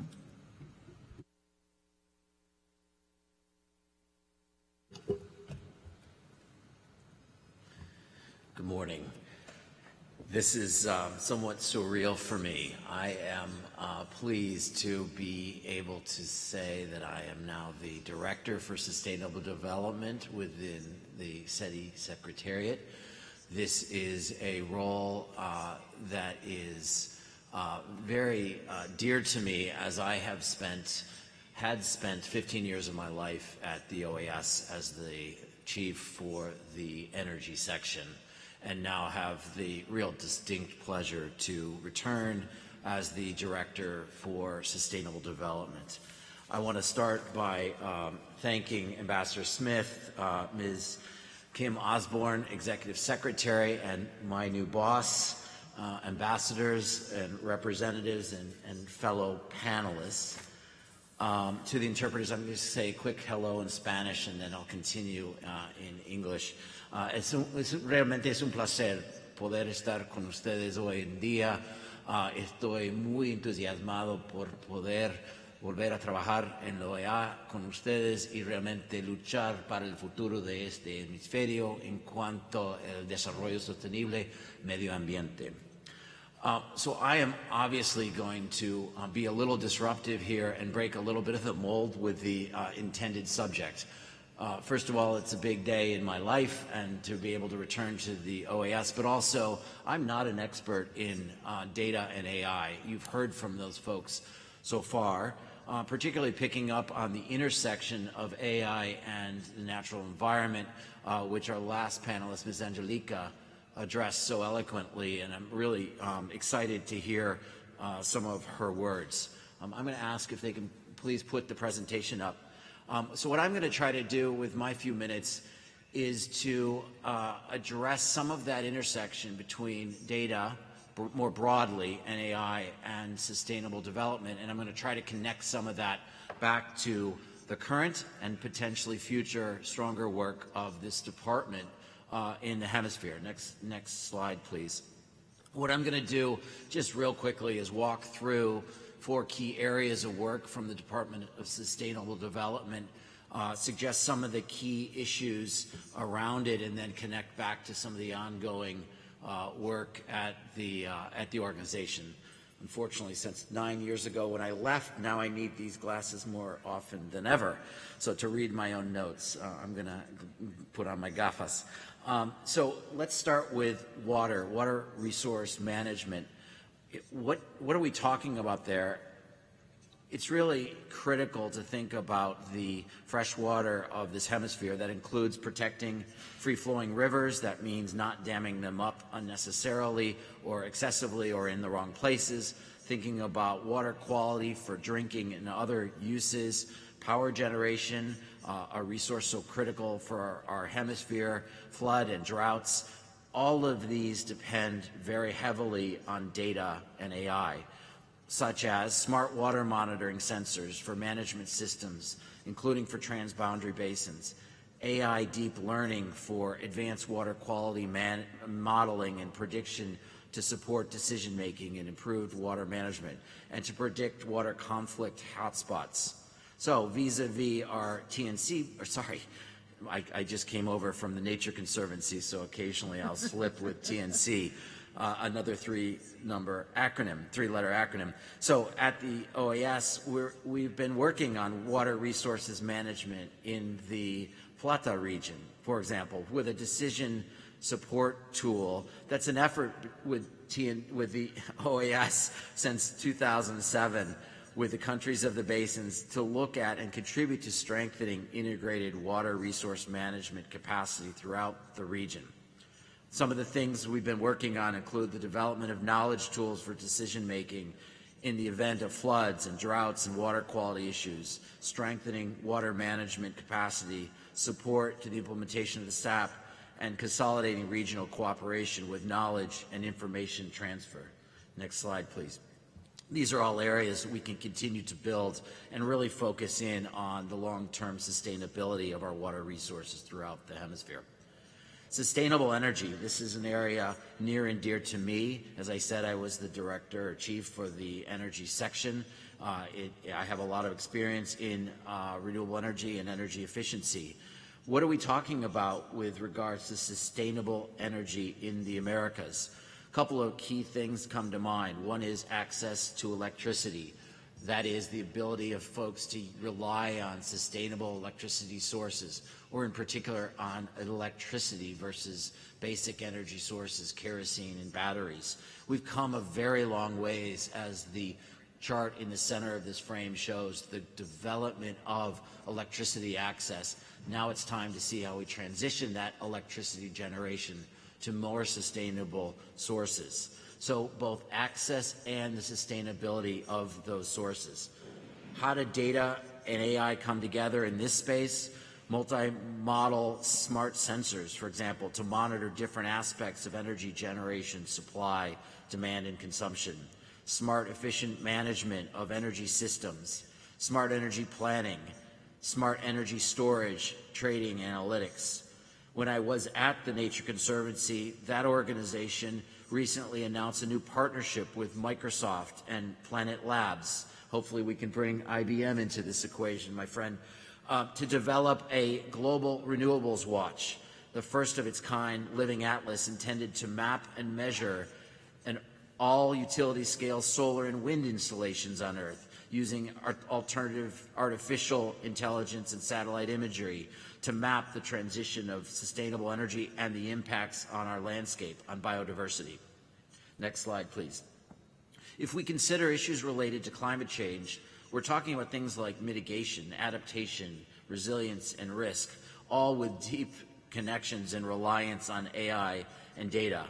In this region, extreme weather and climate change impacts, including mega droughts, extreme rainfall, land and marine heat waves, glacier melt, are all having dramatic impacts on the Latin American Caribbean region. For example, temperature. The average rate of temperature increase in the region was around 0.2 C in the decade between 1991 and 2021, compared to half of that in the decade prior. Tropical cyclones, a particular concern for our member states in the Caribbean. 2021 was the third most active Atlantic season on record, with 21 named storms, above those in the previous decade with only 14 storms, and including 7 hurricanes. Precipitation, large contrasts in the levels of precipitation over the last decade between extreme droughts and heavy rainfalls. And the UIS has a long history of supporting member states to address the impacts of climate change. In fact, several of my colleagues, including Executive Secretary Osborne, just returned from a very successful meeting entitled Building a Science and Data-Based Agenda for Decision-Making on Resilience in the Caribbean. This was held in Dominica, where officials and key experts on adaptation and resilience met in a regional meeting for the wider Caribbean to share solutions to growing strength and solutions to the growing strength and frequency of natural hazards throughout the region. Next slide, please. And finally, the issue of biodiversity. Ms. Angélica really addressed this in depth, so I won't go far talking about biodiversity, but Latin America in particular is teeming with a variety, the widest variety on the planet of plants and animals and all forms of life. This is one of the most biodiverse regions in the world. According to UNEP, around 60% of global terrestrial life and diverse freshwater and marine species can be found in Latin America and the Caribbean. And AI is key to monitoring these ecosystems, as we just heard, and wildlife interactions, mapping out the value of these systems and thinking about carbon storage, tourism value, mining in the intersection of all of these. This is certainly an arena where the OAS has tremendous capacity, and we look forward to both rebuilding and strengthening and adding value to your work throughout the hemisphere. Next slide, please. So I'm going to stop there with my interactions. Sorry, I'm one behind. One more slide, please. I'm going to stop there with my attempt to address the data and sustainable development approach and just say for a second, what can you expect from me? What can you expect from this department going forward? You're going to see a renewed commitment to strengthen the OAS's role and its value we bring to the region in sustainable development. I'm going to ask questions with all of you, particularly starting with Executive Secretary Osborne. What are we doing well today? What aren't we doing well? What can we do better? And what do you as member states want from us going forward? How can we integrate these programs with other initiatives throughout the OAS? And quite frankly, where can we find the resources to get this work done? So taking a little bit of privilege of the microphone today, I just wanted to use this as an opportunity to intersect with the agenda of today, but also to reintroduce myself to all of you and to offer us all a challenge to really work together to address some of the most critical challenges in sustainable development we're facing throughout the Americas. Thank you for this opportunity. Thank you so much, and we do look forward to working with you. And thank you for joining the conversation today. And I want to just switch it up just a little. Most times I start the questions, but I want to open the floor to member states who have questions for our panelists. I know later on in the program we'll talk about your best practices and what you want to share from a country's perspective, but from the presentations we've had this morning, you do have the opportunity to ask questions of our panelists if you do have.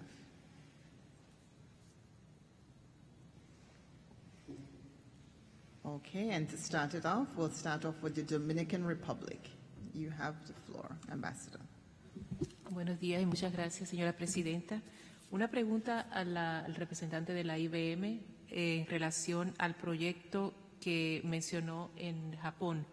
Si pudiera ampliar un poco más en los detalles en qué consiste ese tipo de proyecto. Muchas gracias.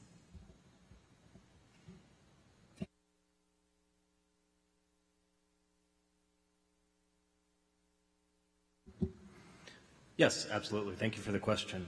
So a number of years ago, I don't want to say how many because I can't quite recall, but a number of years ago, the Japanese government essentially commissioned an initiative whereby they would develop a national AI policy. So they have actually had a national AI policy for probably, I would say, 4 or 5 years at certain stages of development. Specifically, what I was referencing was the Ministry of Economy,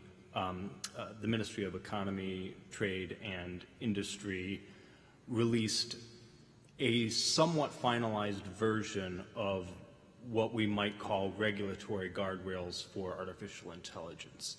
Notably, these are not binding rules and regulations. So what they do is, for many dozens and dozens and dozens of pages, the document essentially outlines how the Japanese government thinks that companies should be thinking about various different policies as they relate to artificial intelligence. And so they look at everything from bias mitigation strategies to effective risk management practices. And then they also look at sort of the broader ecosystem of AI policy and AI industry. And they propose solutions in the future that might allow companies to collaborate more closely with the government on the development of more enforceable rules potentially.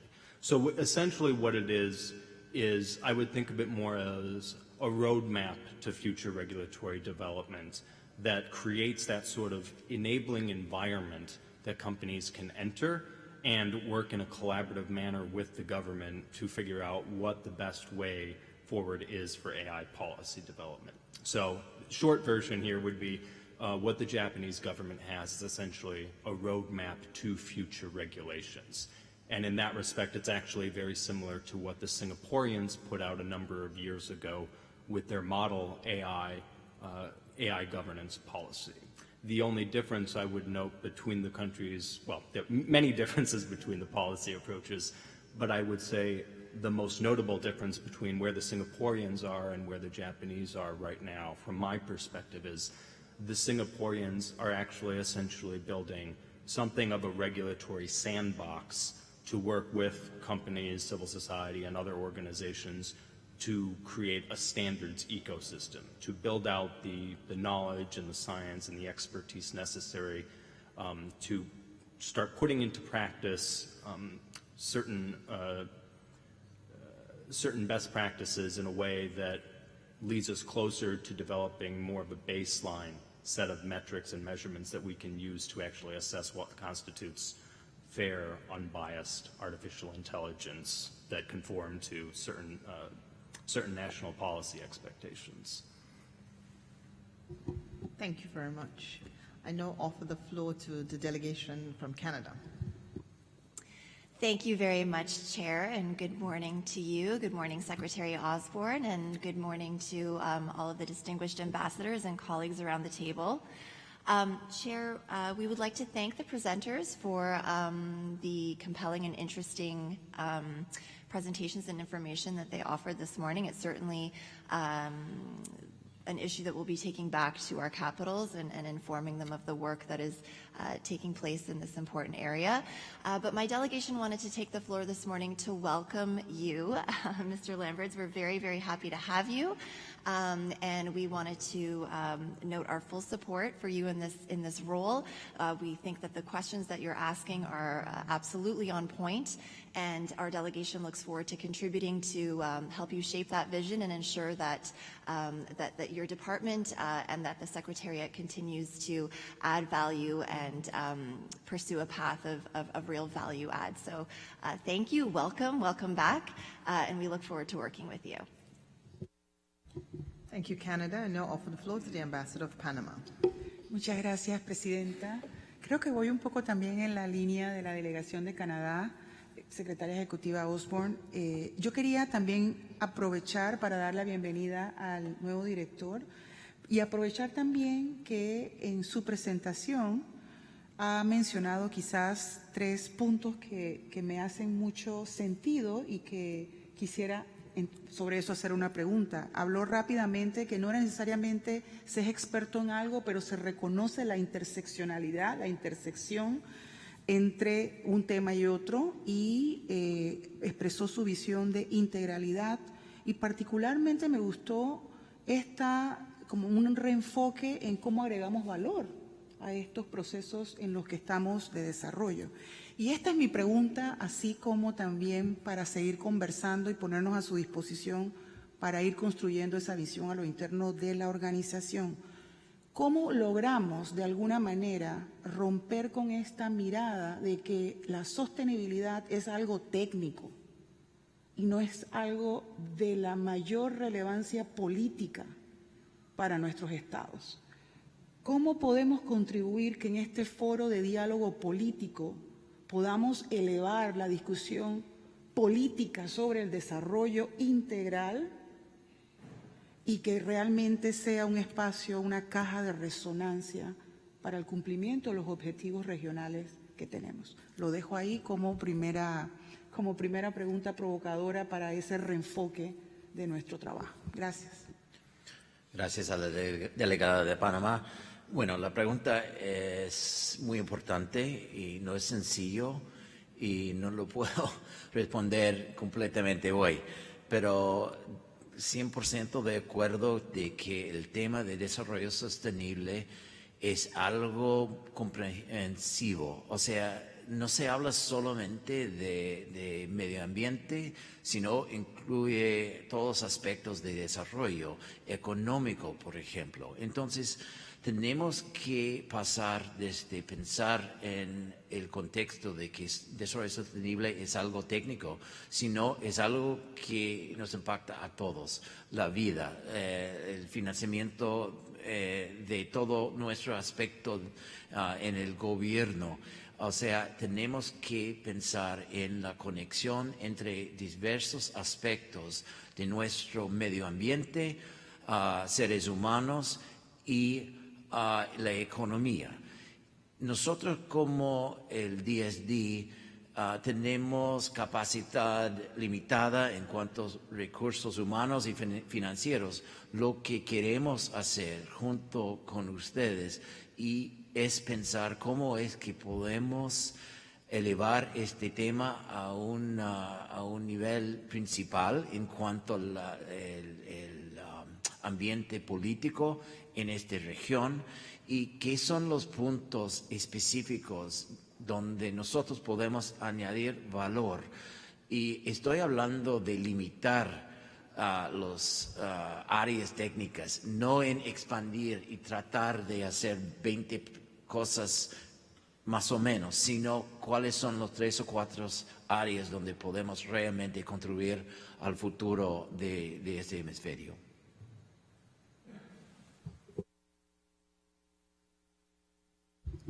Thank you very much, and now I offer the floor to the Ambassador of Costa Rica.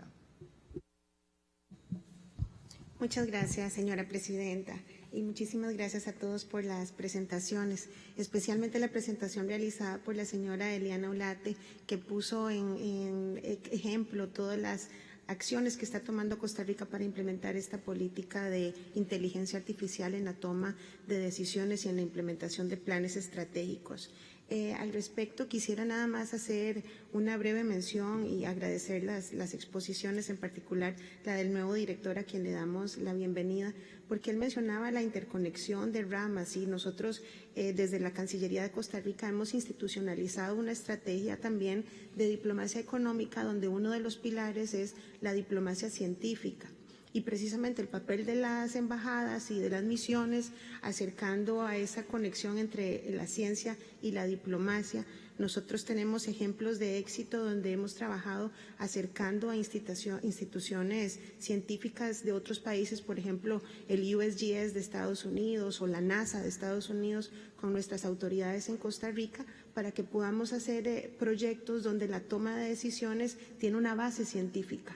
Entonces, usted mencionaba una serie de ejemplos, por ejemplo, en remote sensing para severe weather, para desastres, en remote sensing también imágenes satelitales para la toma de decisiones en los acuíferos subterráneos y su replenishment o su reabastecimiento, para saber a dónde sí se pueden dar, por ejemplo, permisos para desarrollar ya sean residenciales o proyectos comerciales,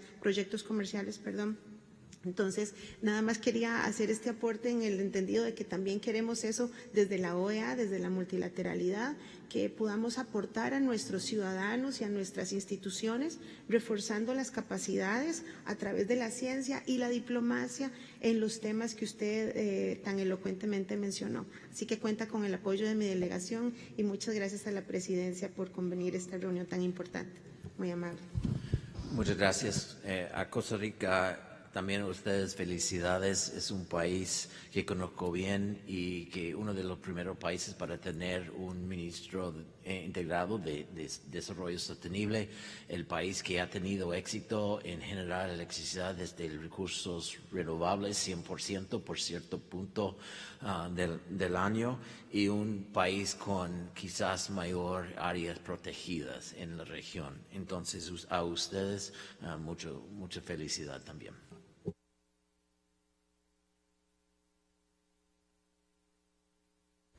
Thank you very much, and thank you for the delegations who took the floor to ask questions.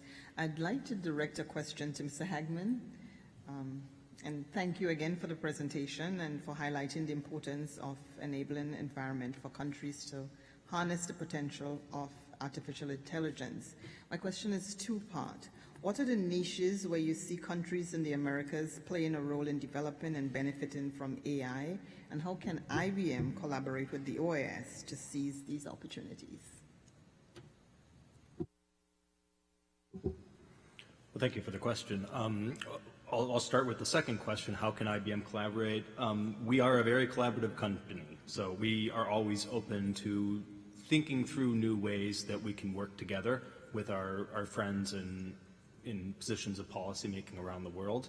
I think what AI affords us is the opportunity to think about new creative ways of implementing things like agile governance. So IBM is certainly always looking to speak to policymakers about those types of issues. In terms of on-the-ground opportunities, I would probably have to defer to some of my colleagues who actually work on the ground in Latin America and the Caribbean and Central America But I would just say this is sort of an open invitation from me to all of you. We are always happy to consider any sort of collaborative opportunities that you all think there might be alignment with.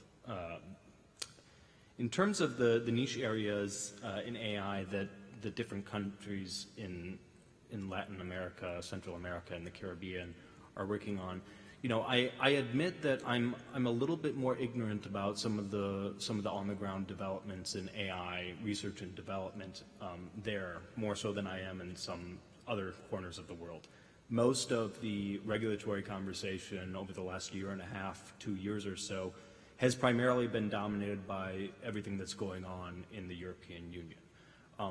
What I will say that I have noticed is, unlike in the conversations around GDPR many, many years ago, it does seem like there was a lot more interest in Latin America to take somewhat of a different direction than the Europeans are headed in. I also noticed this in conversations that I have with folks that are working in Southeast Asia and the Indo-Pacific region as well. It seems like there is currently less alignment and agreement on what appropriate AI regulations look like than there was on what appropriate privacy regulations look like, at least currently. And the debate may change moving forward, but I would say the one area that perhaps Latin America, Central America, and the Caribbean can potentially be one space that they can potentially be leaders in, where you all can be leaders in, is thinking through what exactly a possible third way approach to AI regulations look like. Naturally, we at IBM and many others in the industry would like to see some degree of regulatory harmonization around the world. We do work in many countries, and so it certainly makes things a little bit easier. But I think that countries in Latin America, Central America, and the Caribbean, thinking through maybe where there are currently gaps in existing proposed regulations from the EU and other countries, can make them more of players on the global stage in terms of regulatory developments. And as countries talk to each other, as regions talk to each other moving forward about what appropriate standards harmonization might look like, Latin America in that respect actually has a great opportunity before it to, I think, play a greater role in the development of these regulations than some countries maybe had the opportunity to play in the development of things like GDPR. So hopefully that answers your question.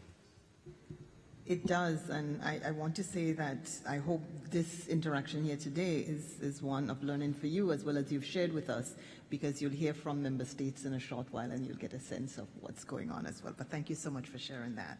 And I'd like to ask Ms. Ulate and Ms. Díaz, please, if you're still with us, to turn your cameras on so we can...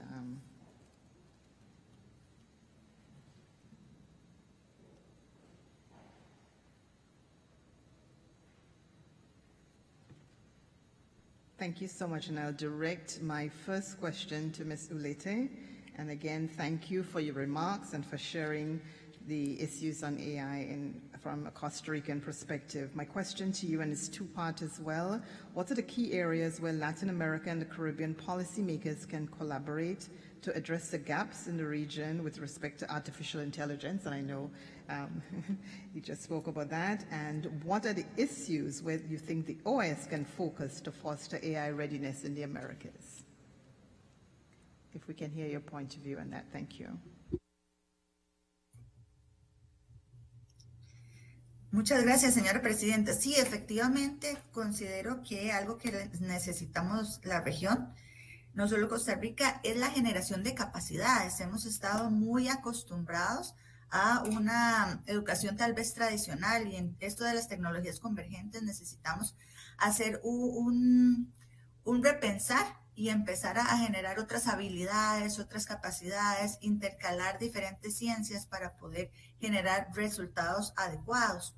Otro aspecto importante que creo fundamental, podemos trabajarlo desde la OEA y desde los países de la región, es la incorporación de las mujeres en temas de STEAM para poder incorporarse en lo que son los trabajos, en lo que son la investigación, en no solo inteligencia artificial, sino en el resto de tecnologías convergentes, porque consideramos que si más mujeres se incorporan va a ser mucho más el desarrollo y además vamos a lograr tener una paridad y una igualdad que va a beneficiar a toda la región. Entonces considero que de las acciones que deben realizarse de generación de capacidades, tanto de capacidades duras, digamos, como de habilidades blandas, incorporación del tema de género y de ciencia de género en todos los temas STEM. Y también creo que incorporar todo lo que es el tema de ciencias, de ingenierías y demás en las capacidades de los muchachos, en las vocaciones de las juventudes, orientarlos un poco más, porque estas son las áreas donde más adelante va a haber más desarrollo y trabajo y necesitamos trabajarlo en la región. Y creo que la OEA es un organismo fundamental para que nos pueda apoyar a los países de la región a desarrollar esas capacidades y a incorporar estos temas para que la inteligencia artificial, y no solo la inteligencia artificial, pueda darse más y desarrollarse más dentro de los países. Muchas gracias. Thank you very much for articulating these 2 points so very well. The gender perspective and the fact that we do need to build capacity, and that's through training. And I know you did speak earlier about the lab. Thank you so much. And my next question is to Ms. Díaz.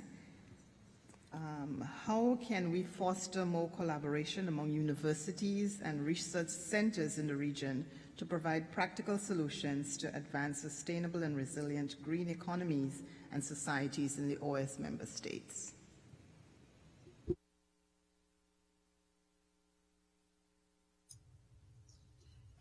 Yo considero que las relaciones entre las universidades y la investigación ya están construidas. Digamos, el eslabón que nos falta fortalecer es cómo ese conocimiento que se genera desde la academia llegue a los tomadores de decisiones y tenga incidencia en la política pública. Y es a través de plataformas de información en las que se visibilice de una manera mucho más amigable que lo que hacemos tradicionalmente a través de artículos científicos, llegue a otros niveles y sea comunicable para diferentes escalas, tanto para los ciudadanos que toman decisiones en sus territorios, como para los diferentes estamentos de país o a nivel global que tienen que cumplir con estas metas de conservación que tenemos a nivel global y local, pero también que nos ayude a buscar acciones de conservación para favorecer la conservación de las especies a largo plazo. Yo creo que es eso como en lo que debemos trabajar.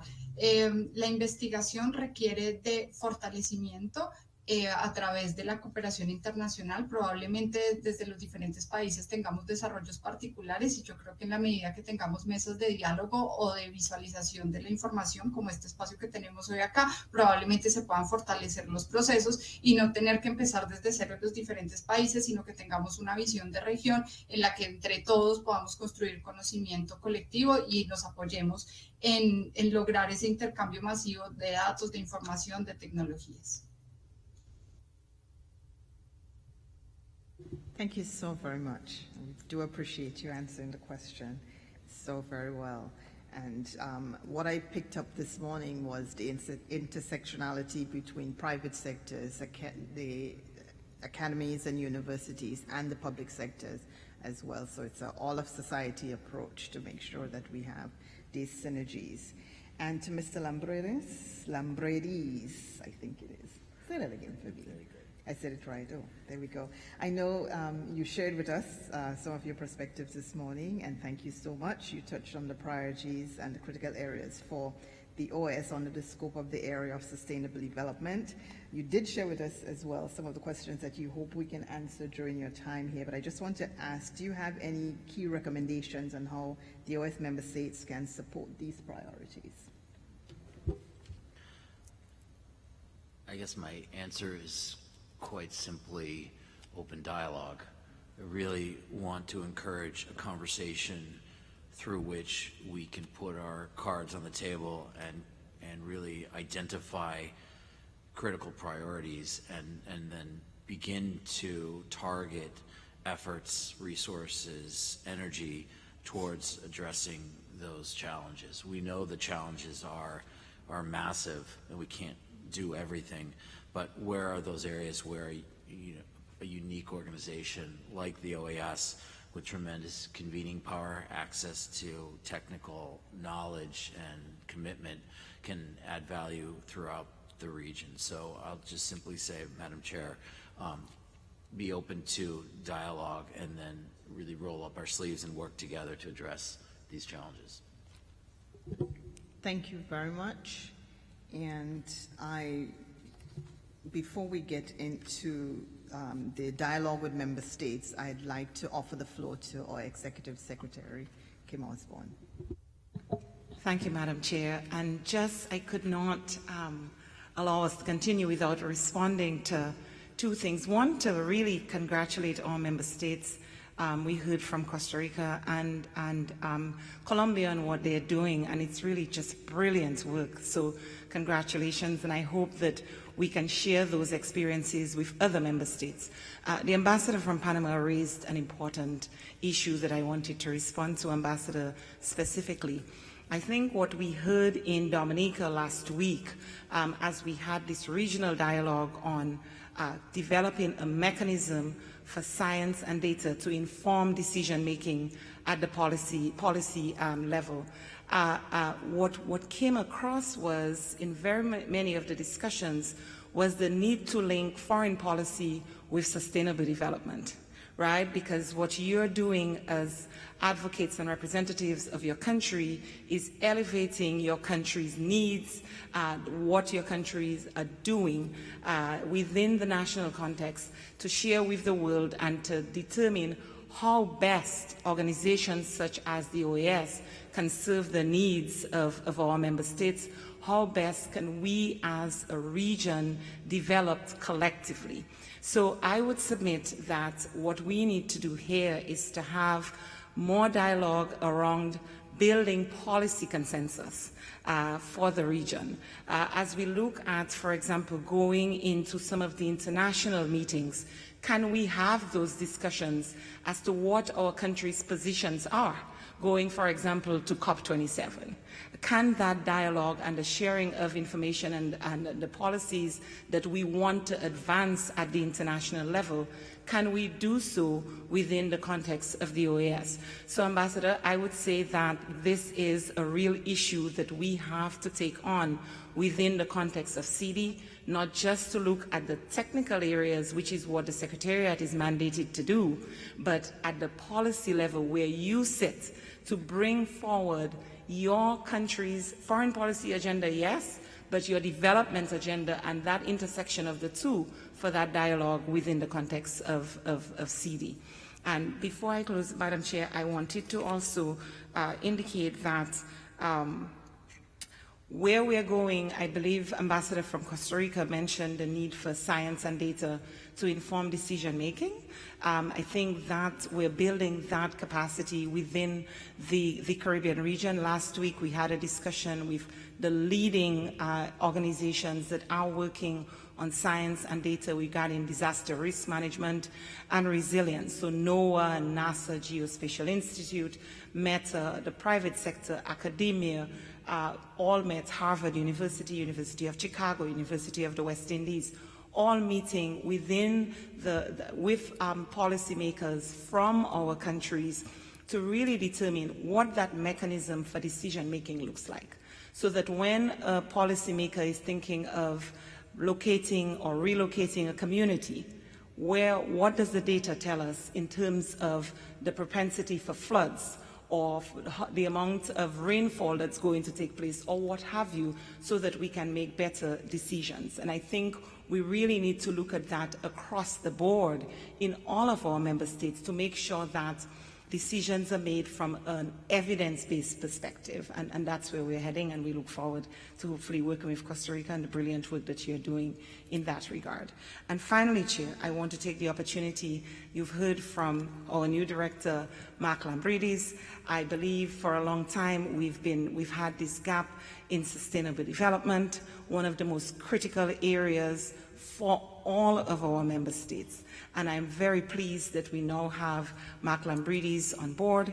He knows the OAS. He left us and went to the World Bank, went on to the Nature Conservancy, has worked internationally, and we are now back to where we can really build and work with member states to build their capacities in the area of sustainable development. Mark spoke of an integrated approach. Many of you know my vision of having a one CIDI approach where all the areas of CIDI are working in a mutually supportive, mutually reinforcing manner, where the issues of science and technology, education and human development, sustainable development are considered together.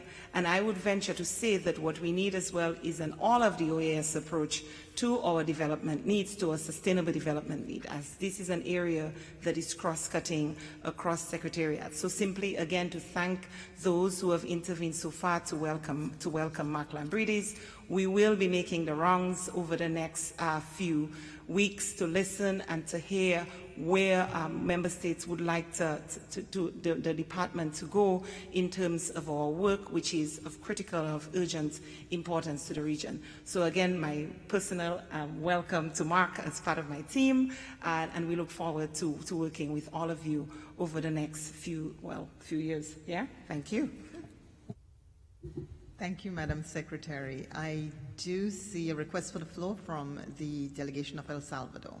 Ambassador, you have the floor. Muchas gracias, señora presidenta y distinguidos miembros de la mesa que le acompañan. Quiero iniciar haciendo propias las palabras que ha señalado la secretaria ejecutiva. Creo que la labor de la diplomacia y lo que nosotros como representantes de nuestros países podamos hacer para vincular estos importantes temas de inteligencia artificial, de transformación digital vinculado a una agenda de sostenibilidad en las Américas realmente es importante. Yo agregaría un punto que al menos es la práctica que durante los últimos años ha ejercido mi país, que es pasar también de las políticas a la acción, ¿verdad? Y creo que ese es un punto fundamental porque es lo que nuestras sociedades están demandando en este momento, resultados. Es importante la construcción de políticas, pero también debemos de saber articular apropiadamente las alianzas que desde la diplomacia nosotros podamos construir para que ese beneficio tangible y esas soluciones, particularmente a los desafíos que estamos enfrentando, puedan llegar hasta el último de nuestros habitantes. En tal sentido, señora presidenta, reconozco y saludo la iniciativa de su presidencia por la inclusión de un tema que promueve una visión holística y ética del fomento de la inteligencia artificial y tecnologías transformadoras, tan necesaria para impulsar el desarrollo sostenible y facilitar el hacer frente al cambio climático en las Américas. En especial, mi delegación agradece a los distinguidos expertos y autoridades que con sus invaluables aportes enriquecen el análisis que desde este Consejo realizamos de las principales oportunidades y desafíos para la región en la materia. El Salvador, en la visión de futuro, tiene como prioridad el fomento de las nuevas tecnologías como una herramienta para la construcción de una sociedad del conocimiento que permita una salida al retraso tecnológico, la situación de la pobreza, de exclusión y de manera paralela que fomente el desarrollo económico y social para El Salvador. Para mi país, los retos que conlleva la transformación digital debe tener siempre presente el respeto de los derechos humanos y salvaguardar diferentes principios éticos, en particular para el desarrollo de la inteligencia artificial. Con su venia, señora presidenta, en esta oportunidad me permito presentar al señor Daniel Ernesto Méndez Cabrera, secretario de Innovación de la Presidencia de la República de El Salvador, quien, haciendo uso precisamente de las herramientas tecnológicas, compartirá las buenas prácticas y estrategias que impulsa mi país en los ámbitos nacional e internacional para enfrentar los desafíos emergentes y desarrollar herramientas tecnológicas, éticas, justas e inclusivas al servicio de la sociedad. Muchas gracias. Thank you very much, Ambassador. And before I yield the floor to your colleague from Capital, I would just like to give Ms. Díaz and Ms. Ulate the opportunity to remain with us if you do have the time, if your schedule permits. And if you want to stay with us, you perhaps can just take yourself off camera and we'll give the floor to El Salvador. Thank you.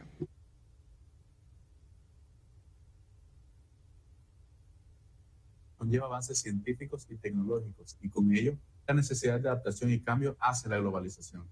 Los avances en inversión en el Machine Learning nos han permitido obtener herramientas que faciliten el desarrollo de las actividades cotidianas a través de la implementación de mecanismos de inteligencia artificial. La Secretaría de Innovación, por mandato del presidente Nayib Bukele, asumió el reto de llevar al país hacia una nueva era, priorizando la transformación tecnológica con énfasis en reducción de la brecha digital. Uno de los principales retos es la generación de cambios sustanciales en materia de transparencia, el funcionamiento de algoritmos, datos, prácticas científicas y de ingeniería, derechos humanos, democracia, procesos económicos, políticos, culturales y medio ambiente. Desde la Secretaría de Innovación, impulsamos la transformación digital y la innovación de El Salvador, con la definición de ejes de acción plasmados en la Agenda Digital 2030, la cual marca el rumbo hacia la verdadera revolución digital. El Salvador suscribe como el primer país latinoamericano en la recomendación sobre la ética de la inteligencia artificial promovida por la UNESCO, bajo la visión y liderazgo de nuestro presidente Nayib Bukele, en conjunto con la primera dama Gabriela de Bukele, adoptándola de forma generalizada en todos los ámbitos y sectores de la sociedad salvadoreña, así como los compromisos que la misma recomendación conlleva. Estamos diseñando una política nacional de inteligencia artificial que promoverá el uso e interoperabilidad de los datos para crear las condiciones que permitan el aprovechamiento de la inteligencia artificial. Además, trabajamos de forma articulada con actores clave para la construcción de un ambiente propicio para la generación de proyectos e iniciativas con la aplicación de ciencia de datos. Firmamos convenios que permiten el intercambio de experiencias en el aprovechamiento de datos, gestión de becas y diseñamos rutas de aprendizaje con las que construiremos un modelo de inteligencia artificial exitoso. La Secretaría de Innovación de la Presidencia, en el marco de la generación de políticas sobre inteligencia artificial, sugiere el establecimiento de metodologías de recolección de información que permitan detectar necesidades regionales y multisectoriales en materia de datos espaciales, Big Data e inteligencia artificial. Esta Secretaría reafirma el compromiso de continuar trabajando por innovación y modernización del Estado. Esto con la visión clara del presidente Nayib Bukele, que nos encomendó trabajar por un mejor país, con mejores oportunidades para todos los salvadoreños, donde definitivamente lo público debe ser mejor que lo privado.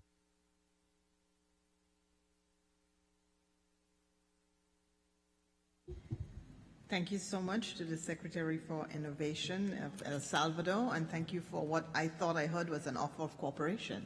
Thank you so much, and I'm sure Mr. Hagemann got just a little taste of what's going on in the region, what more is going on in the region. Before I open the floor to delegations and we get into the dialogue, I really just want to thank all the presenters this morning for taking time out of your busy schedule.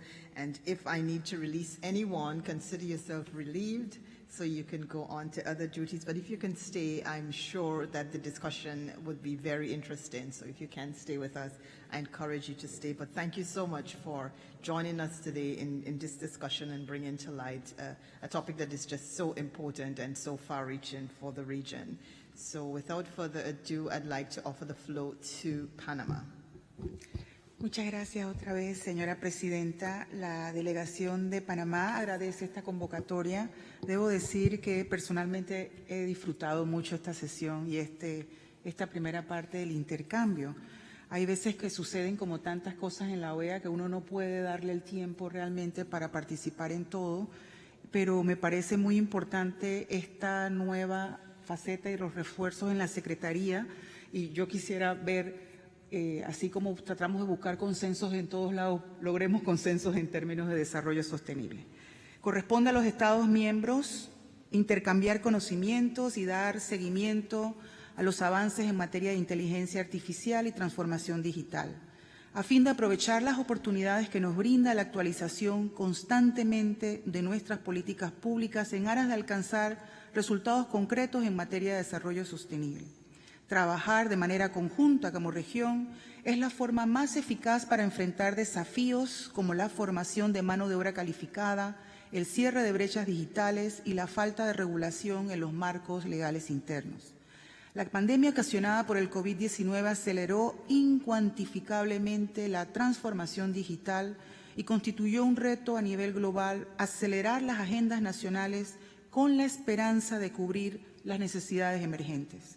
Debemos continuar implementando tecnología innovadora para alcanzar nuestros objetivos en otras áreas prioritarias. Por ejemplo, la inclusión de los avances en inteligencia artificial es crucial para analizar los impactos del cambio climático, fortalecer la resiliencia de la región ante los desastres, reducir la contaminación de los mares y promover la agricultura sostenible.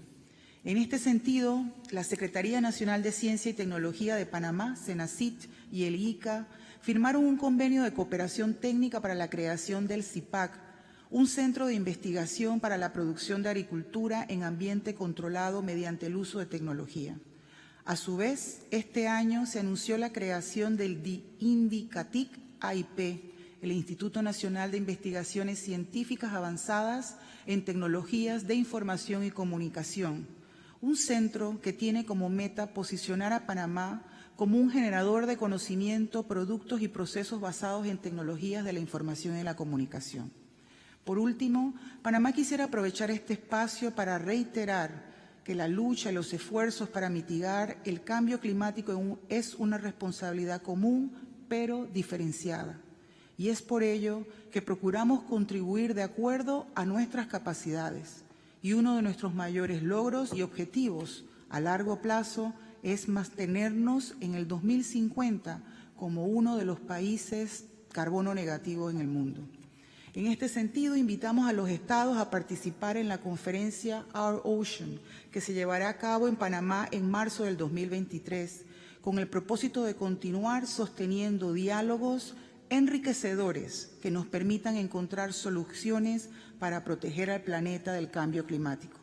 Panamá reitera su compromiso por dar seguimiento y avanzar en el cumplimiento de la Agenda Regional para la Transformación Digital adoptada en la 9ª Cumbre de las Américas y a la Declaración de Jamaica adoptadas a finales del 2021. Muchas gracias. Thank you very much, Ambassador. I now offer the floor to the delegation of Brazil.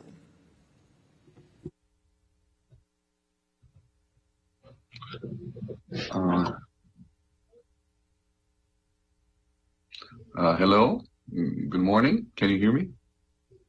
Yes, we can. Thank you so much, Madam President. Sorry, we're having technical difficulties this morning at our mission. Thank you, Madam President. O Brasil agradece a participação dos ilustres painelistas que trouxeram importantes contribuições e boas práticas no tema de nossa discussão de hoje.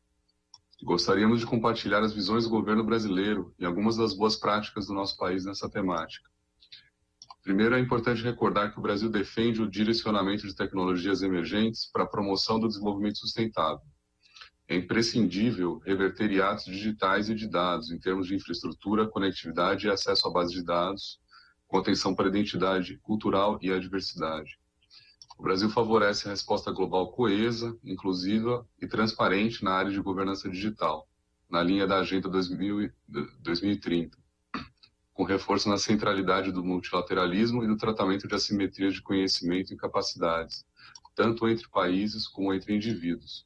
Nesse sentido, senhora Presidente, o uso de ferramentas digitais deve ser pautado pelos princípios multilateralmente acordados em matéria de desenvolvimento sustentável. É importante manter o equilíbrio entre as dimensões econômica, social e ambiental. Nos termos da Agenda 2030, a erradicação da pobreza é o principal desafio global. Abre aspas. We recognize that eradicating poverty in all its forms and dimensions, including extreme poverty, is the great global challenge and an indispensable requirement for sustainable development. Na mesma linha, senhora Presidente, a Agenda 2030 estabelece o compromisso de não deixar ninguém para trás, e esse princípio deve nortear os debates também sobre transformação digital. As ferramentas de inteligência artificial para análise de Big Data têm grande potencial de aplicações na agenda internacional de mudança do clima. Em particular, os sistemas de inteligência artificial podem e devem ser aplicados à governança de acordos firmados e de metas estabelecidas no marco do Acordo de Paris, por exemplo, notavelmente no que se refere à transparência das políticas nacionais e à integridade ambiental das medidas adotadas. O Brasil busca aperfeiçoar o sistema de informações sobre emissões, remoções, reduções e compensações de gases de efeito estufa nos diversos setores, de modo a contar com informação precisa, verificável e atualizada. O objetivo é dispor de ferramentas que permitam aferir o cumprimento das metas de mitigação e subsidiar as melhores decisões políticas. Senhora Presidente, com a pandemia de Covid-19, a aceleração da transformação digital e de seus efeitos exponenciais ampliaram desigualdades já existentes. Em cenário em que a economia digital se consolida como vetor indispensável para o desenvolvimento, deixar de corrigir essas desigualdades poderia implicar a cristalização de desequilíbrios na distribuição global de recursos humanos, financeiros e tecnológicos, colocando em risco, assim, o alcance dos Objetivos de Desenvolvimento Sustentável. O governo brasileiro tem buscado avançar na transformação digital e na aplicação da inteligência artificial. Gostaria de mencionar, na sequência, algumas das políticas em andamento. Muito brevemente, senhora Presidente. Em 2021, foi lançada a Estratégia Brasileira de Inteligência Artificial, que norteia ações de estímulo de pesquisa, inovação e desenvolvimento sustentável de soluções de inteligência artificial. E é dividida em eixos temáticos calcados nos princípios de inteligência artificial da OCDE. Entre esses princípios, destaco o crescimento inclusivo, desenvolvimento sustentável e bem-estar de um lado, e de outro, valores centrados no ser humano e na equidade. Entre os eixos estratégicos da estratégia estão a qualificação da força de trabalho, o estímulo à formação de equipes de desenvolvimento de inteligência artificial diversas quanto a gênero, raça, orientação sexual e outros aspectos sociais e econômicos, além do reforço de políticas públicas voltadas à educação continuada, com maior interação entre o setor privado e instituições de ensino. E ainda no âmbito da estratégia, criou-se o Comitê de Governança Multissetorial, que conta com a participação de entidades do setor privado, do setor público, da academia e da sociedade civil. Senhora Presidente, em conclusão, gostaria de mencionar algumas atuações do Brasil na área internacional, no que tange à inteligência artificial. O Brasil defende a confiabilidade e a segurança de sistemas de inteligência artificial para que sejam imbuídos de respeito ao uso ético, responsável, centrado nas pessoas, inclusivo e voltado ao desenvolvimento sustentável. Nesse sentido, o Brasil está engajado nos foros pertinentes com a Parceria Global sobre Inteligência Artificial, que promove pesquisa aplicada e troca de experiências e boas práticas. E destaca-se nesse contexto o Grupo de Trabalho de Inteligência Artificial Responsável, um dos projetos específicos sobre inteligência artificial e meio ambiente. No âmbito da Unesco, o Brasil tem participado de iniciativas com vista à implementação da Recomendação sobre Ética na Inteligência Artificial, que é o primeiro instrumento de soft law global sobre o tema, que também inclui ações voltadas para o desenvolvimento sustentável. Uma vez mais, agradecendo a oportunidade de contribuir para esse debate, de aprender e ouvir boas práticas dos países da região. Agradeço, senhora Presidente, pela minha fala. Obrigado. Thank you very much, Brazil. I now offer the floor to the Ambassador of the Dominican Republic. Muchas gracias, señora Presidenta. De nuevo nuestros saludos, señora Kim Osborne, Secretaria Ejecutiva, representantes permanentes y alternos, funcionarios de la OEA y estimados panelistas. Queremos iniciar esta intervención agradeciendo a este Consejo por haber convocado esta sesión y a los panelistas por tan interesantes y pertinentes presentaciones.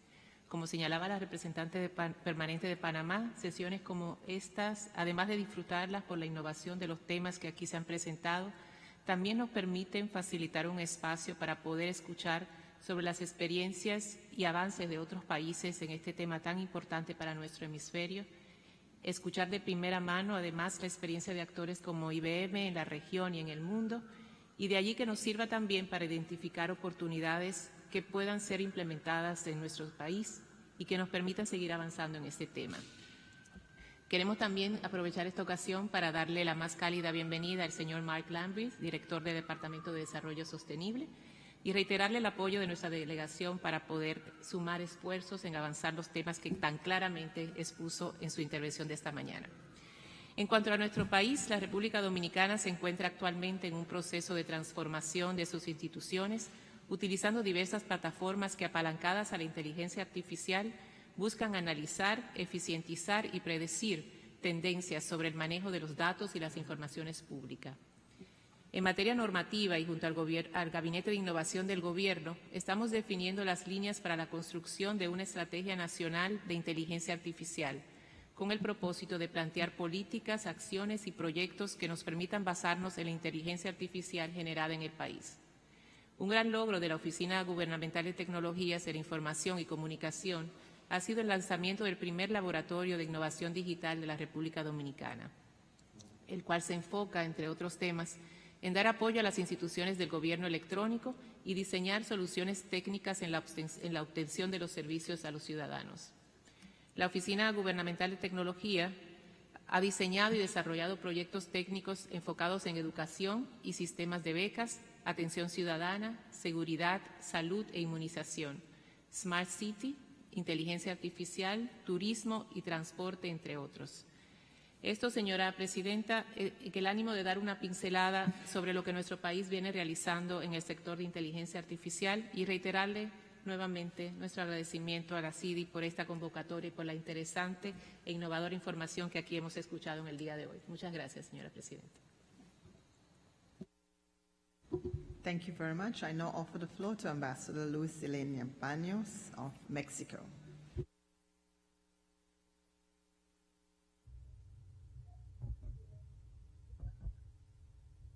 Muchas gracias, señora presidenta.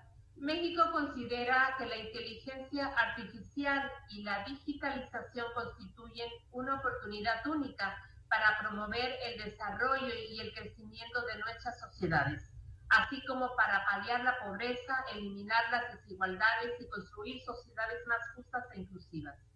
Sin embargo, también puede acrecentar considerablemente las brechas de desigualdad. Por esto, representa una seria responsabilidad su regulación, su seguridad y el preservar un enfoque centrado en las personas, en el medio ambiente y los ecosistemas. Mi país reconoce como un derecho humano el acceso a Internet y a las tecnologías de la información y comunicación e impulsa que toda persona goce de los beneficios del desarrollo de la ciencia y la innovación tecnológica. Apoyamos comprometidamente la investigación e innovación científica, humanística y tecnológica al servicio de la sociedad, como lo establece nuestra Constitución Política. En 2018, México adoptó la Estrategia Digital Nacional, hecho que destacó la OCDE al reconocernos como país líder en crear impacto a través de la reutilización de datos abiertos, incluso iniciativas de innovación lideradas por el gobierno digital como la iniciativa Mi Salud empleaban desde entonces inteligencia artificial. Esta estrategia ha dado lugar a políticas nacionales en áreas de conectividad, interoperabilidad, datos, inclusión digital y habilidades digitales junto con esfuerzos para dar consistencia a la legislación que rige al gobierno digital y avanzar hacia los objetivos de desarrollo del país y contar con reglas claras e instituciones para una economía y una sociedad digitalizadas con acuerdos y principios éticos acordes sobre privacidad, flujos de datos y auditoría de datos y algoritmos. Recientemente fue convenida la Alianza para promover el desarrollo de capacidades digitales en México, iniciativa instituida por la Universidad Nacional Autónoma de México, la UNAM, y las Secretarías de Relaciones Exteriores y de Economía, así como la empresa Huawei, para generar proyectos digitales que permitan una recuperación sostenible del país después de la pandemia. Por ello, la UNAM abrirá un laboratorio de docencia, investigación y desarrollo en inteligencia artificial y ciencia de datos en Ciudad Universitaria en nuestra capital. Este proyecto tendrá como objetivos promover el desarrollo de nuevas tecnologías para propiciar la inclusión social con énfasis en los sectores más vulnerables, empoderar a dichos sectores mediante apoyos para la creación de empresas de innovación y fomentar iniciativas novedosas para que las nuevas tecnologías detonen alternativas de aceleramiento y vinculación del servicio público a la sociedad. En noviembre de 2021, los Estados miembros de la UNESCO adoptaron durante su conferencia general una recomendación sobre la ética de la inteligencia artificial, la cual es la primera norma mundial en su tipo que establece los principios y valores para hacer realidad las ventajas de esta tecnología y reducir los riesgos que conlleva. Una experta mexicana participó en la redacción de la citada recomendación. Actualmente, la Oficina de UNESCO en México considera la instalación de un comité de inteligencia artificial cuyo propósito es fungir como un espacio de diálogo multidisciplinario y plural para brindar herramientas en la elaboración de estrategias de políticas centradas en las personas para la gobernanza ética de la inteligencia artificial. Como parte de las actividades de este comité, se propone la creación de subgrupos de trabajo con miras a identificar acciones y políticas para la implementación de la citada recomendación en México, tales como el diagnóstico de la evaluación del nivel de preparación del país y la evaluación del impacto ético de las tecnologías de inteligencia artificial, así como las mejores prácticas internacionales para maximizar el potencial de estas tecnologías para el bienestar social y posicionar a México y a la región en la revolución digital. Mi país considera prioritario y estratégico que la ciencia se oriente a mejorar la vida y la dignidad de las personas. Por ello, alienta acciones de cooperación regional en esta materia encaminadas a promover una inteligencia artificial que proteja, promueva y respete los derechos humanos y las libertades fundamentales, la dignidad humana y la igualdad, incluida la igualdad de género, la diversidad, la inclusión, que salvaguarde los intereses de las generaciones presentes y futuras y que contribuya a lograr un avance efectivo hacia una recuperación económica resiliente, competitiva e interconectada de las Américas. Muchas gracias, señora Presidenta. Thank you very much, Ambassador. I now offer the floor to the Ambassador of Chile. Muchas gracias, Presidenta. Agradecemos también las exposiciones de cada uno y cada uno de los panelistas en esta interesante sesión, porque la inteligencia artificial ha adquirido un rol protagónico en los últimos años, inmersa en distintos sectores de la economía y el conocimiento. Nos recomienda las mejores rutas para llegar a nuestros destinos, sabe mejor que cada uno las películas y canciones que podrían gustarnos, contribuye a diagnosticar enfermedades oportunamente o analiza grandes volúmenes de datos astronómicos para encontrar supernovas o planetas como el nuestro. Diversas aplicaciones de inteligencia artificial están también transformando los servicios que prestan los gobiernos, facilitando evaluaciones de programas sociales y creando nuevos canales de atención ciudadana, previniendo el delito con algoritmos que detectan fraudes o ayudando a la salud pública con sistemas que mejoran la precisión de los diagnósticos y la prevención de enfermedades, entre otros. Para amplificar este impacto virtuoso se requieren marcos institucionales, tanto a nivel nacional como global, para así aprovechar mejor las oportunidades de la tecnología a la vez que se reducen sus efectos adversos. En esa línea debemos avanzar más rápido para transformar las cifras del presente, donde se estima que en Latinoamérica y el Caribe recibiremos apenas un 5,4% del incremento del PIB mundial producto del uso de esta tecnología. Un primer paso significativo es que los jefes de Estado y de Gobierno de las Américas hayan adoptado la Agenda Regional para la Transformación Digital en la pasada Cumbre de las Américas. Esta agenda reafirma el rol de los ecosistemas digitales dinámicos y resilientes para aumentar la innovación, la competitividad y la inversión en miras a mejorar la preparación para futuros eventos de salud, eventos climáticos y para prevenir y enfrentar desastres naturales. La urgencia es evidente. Enfrentamos desafíos globales críticos que exigen una respuesta oportuna. Una de las claves para aportar a un mundo más verde desde la tecnología está en la anticipación.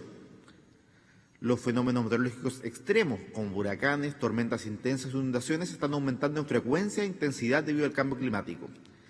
Y aquí, la inteligencia artificial también ha demostrado ser un valioso aliado para predecir estos fenómenos y su impacto, y para permitir una respuesta más eficiente y rápida ante los desastres naturales.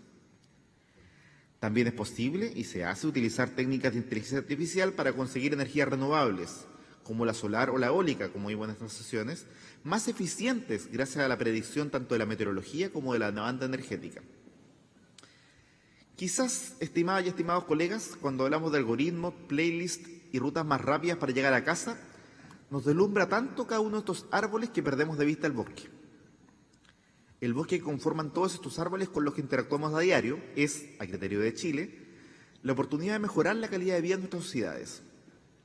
es, finalmente, garantizar los derechos humanos frente a una emergencia climática que expulsa cada día a miles de personas del disfrute de derechos económicos, sociales, culturales y ambientales imprescindibles para una vida digna, como son el derecho al agua y al saneamiento, a la alimentación, a la salud, a la vivienda y el derecho a un ambiente sano. Abordar eficazmente estos desafíos requiere un compromiso ambicioso y coordinado por parte de los Estados. Esta organización puede ser un espacio para ello y pensamos que esta sesión ha dado un paso importante en esa dirección. Muchas gracias. Thank you very much. I now offer the floor to the representative of Colombia. Gracias, señora Presidente.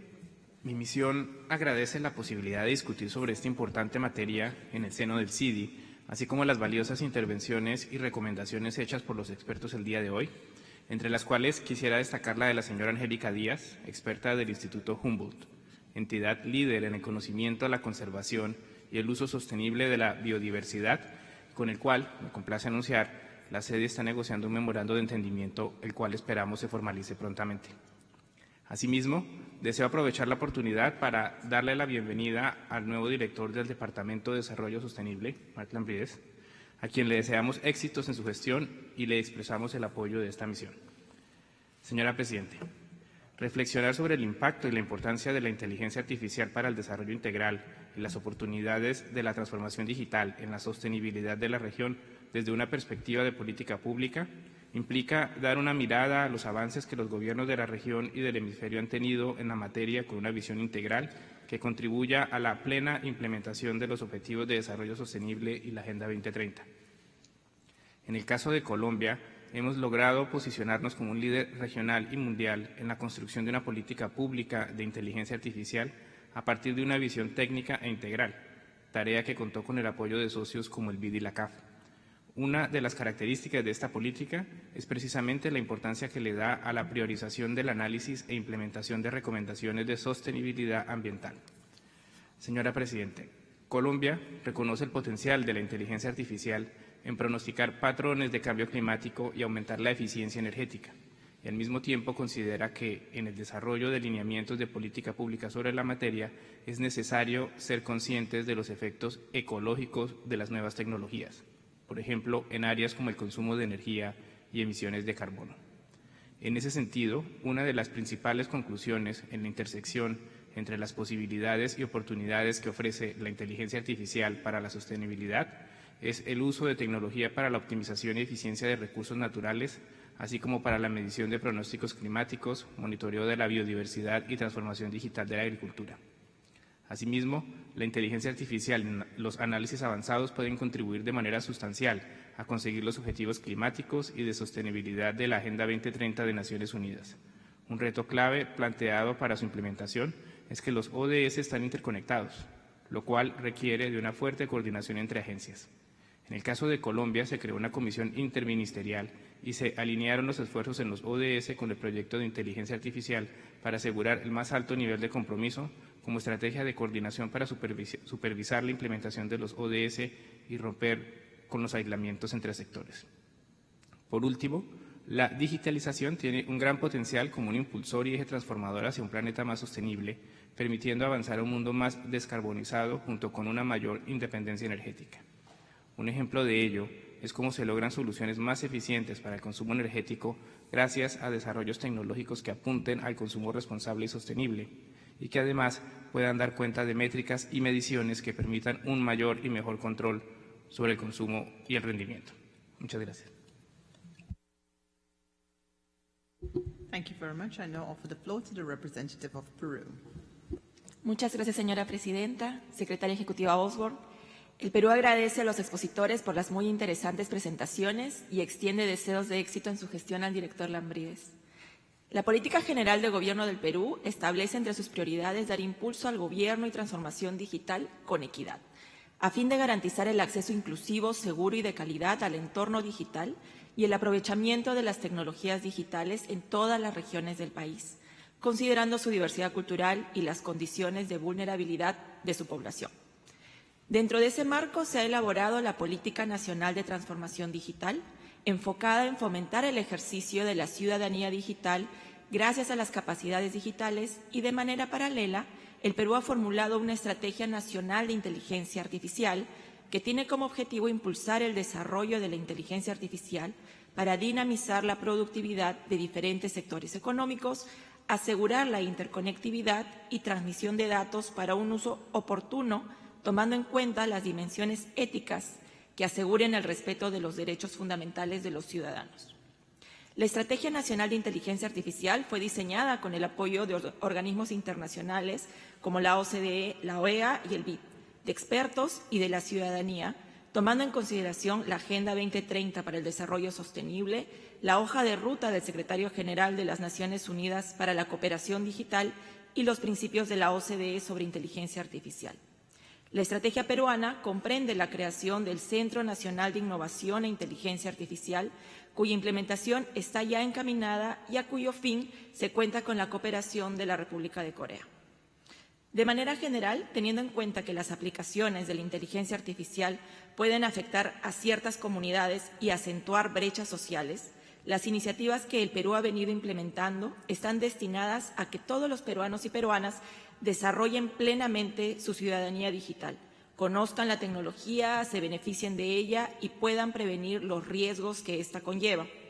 Algunas de estas iniciativas son la creación de la Red Nacional de Laboratorios de Innovación Digital, que busca sensibilizar a la ciudadanía, academia, sociedad civil y actores públicos y privados sobre la importancia de los espacios de innovación abierta, impulsar el uso y aprovechamiento de tecnologías disruptivas como la inteligencia artificial, Internet de las Cosas, ciudades inteligentes u otras tecnologías y promover la participación de la sociedad en su conjunto en el proceso nacional de transformación digital.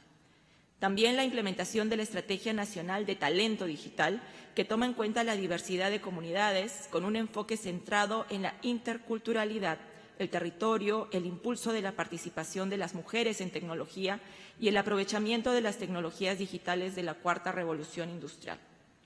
Asimismo, la elaboración, bajo la concepción de protección de los derechos humanos en los entornos digitales, de una Carta Peruana de Derechos Digitales, documento de carácter oficial pero no vinculante, cuyo contenido consiste en una lista de derechos y propuestas de desarrollo de estos en la esfera digital. Finalmente, quisiera recordar que el Perú acogerá los días 10 y 11 de noviembre la 7ª Cumbre Ministerial de Gobierno y Transformación Digital en las Américas, ocasión propicia para compartir experiencias y conocimientos en materia de gobierno y transformación digital e identificar los retos y desafíos comunes para el desarrollo de políticas públicas referidas al aprovechamiento de tecnologías disruptivas como la inteligencia artificial. Muchas gracias. Thank you very much. I now offer the floor to the interim representative of the United States.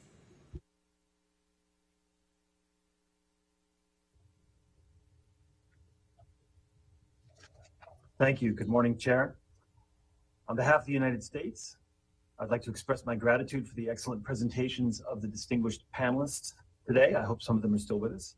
And also to thank the Chair and the Secretariat for including this topic on our agenda and calling this meeting today. I mentioned to a friend yesterday that I would be speaking at the Commission on Development, and the topic was artificial intelligence. And her initial reaction was, that's not a development topic. But of course, we know that it is. I think all of us in this meeting appreciate that anything which allows us to better analyze data, better collect information, better make decisions on that data is something which allows us to achieve our development goals in a more efficient, a more affordable, and a more climate-friendly way. Artificial intelligence will be essential for our future economic growth, for our health and well-being, and also for the protection of our democratic values. And of course, as part of the regional agenda for digital transformation that our leaders adopted at the Summit of the Americas in Los Angeles in June, we committed to, and I quote, the responsible and ethical development and use of artificial intelligence systems and other transformative technologies while protecting individual privacy and personal data and promoting equity and respect for human rights and inclusive growth.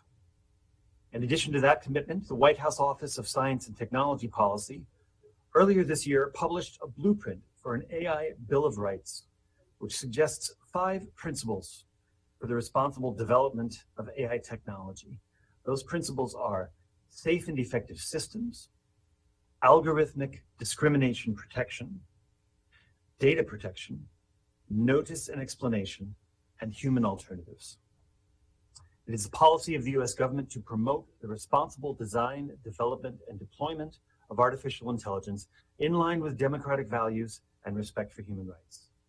We believe that scientific and research innovations in emerging technologies such as AI have the potential to uplift and empower our citizens, to strengthen our resilience against climate change and against natural disasters, and to create sustainable industries based on clean energy.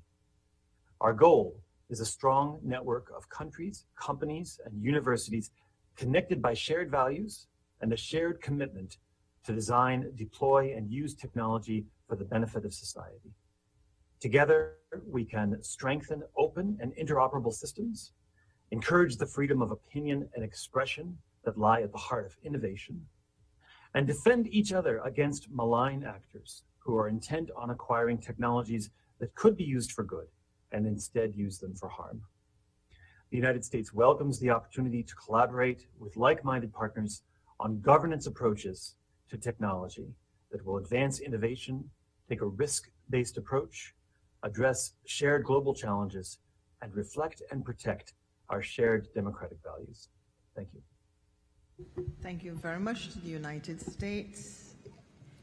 And I want to thank member states for sharing your country's experiences, articulating your needs, offering solutions, and cooperation as well. I got that during the interventions. I see no further requests for the floor. Therefore, I propose that CIDI thank the experts for their contributions and instruct CIDI to document and follow up on the collaboration opportunities with partner institutions identified during the dialogue, and I heard quite a few, and the interventions made by delegations. And if there are no objections, it is so decided. Before we move on to item 3 on our agenda, I just want to ask our guest if he does need to leave. Yes? So I would kindly give him a moment to excuse himself. If you bear with us, please.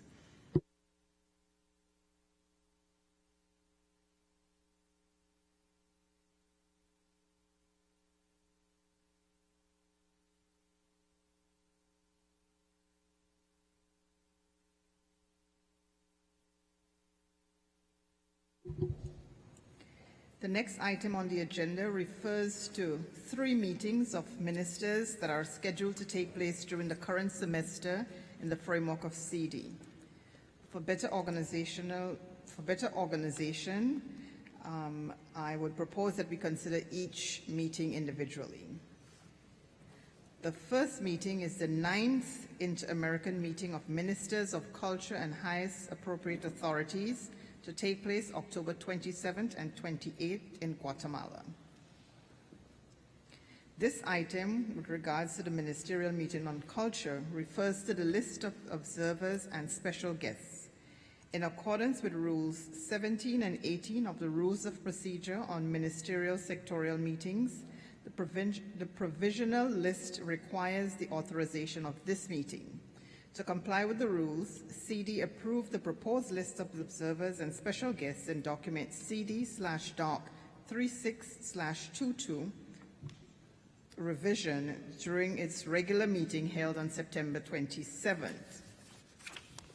However, the host country would like to add a special guest to the list, and that person is included in document CD/doc 3662 revision 2. If there are no objections to the new version of the document, I propose we agree with the list as it stands right now. There being no objections, it is so approved that I have not banged this for the day. It is approved. We move now to consider the 5th meeting of ministers and high authorities of social development that will take place in the Dominican Republic in November 2022. That's next month. Colleagues, to comply with Article 14 of the Rules of Procedure for Sectorial Ministerial Meetings of CIDI, We will now proceed with establishing the order of precedence for delegations of member states and permanent observers during the 5th meeting of ministers and high authorities of social development. Delegations are reminded that as outlined in Article 2 of the same rules of procedure, and I quote, "The principal representative of the delegations that are next in the order of precedence established in Article 14 of these rules of procedure shall serve as ex officio as vice chairs of the ministerial and other high-level meetings and shall replace the chair in the event of the latter's absence or impediment. In accordance with Article 14 of the aforementioned rules, the order of precedence of the delegations for each meeting shall be established in alphabetical order in Spanish by the corresponding regular and special meeting of CIDI, once the first place has been drawn by lot. The order of precedence of the permanent observers shall be established in the same manner." So now we will proceed to draw the name of the member state.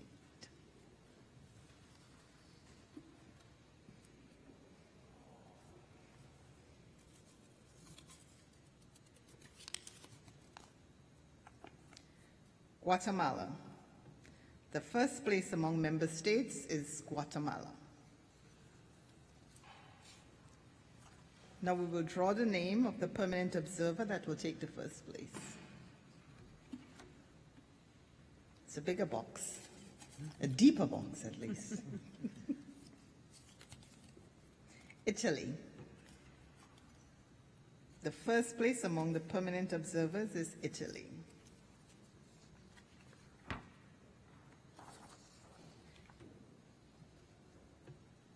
We move on to item 4, and to begin the consideration of the following topic, I offer the floor to Ms. Maurice Robert, Director of the Department of Economic Development of CIDI, who will refer to the rules, who will refer to the status of implementation of the triennial ministerial cycle of the sectorial process of science and technology and the proposed adjustment to the calendar. Ms. Robert.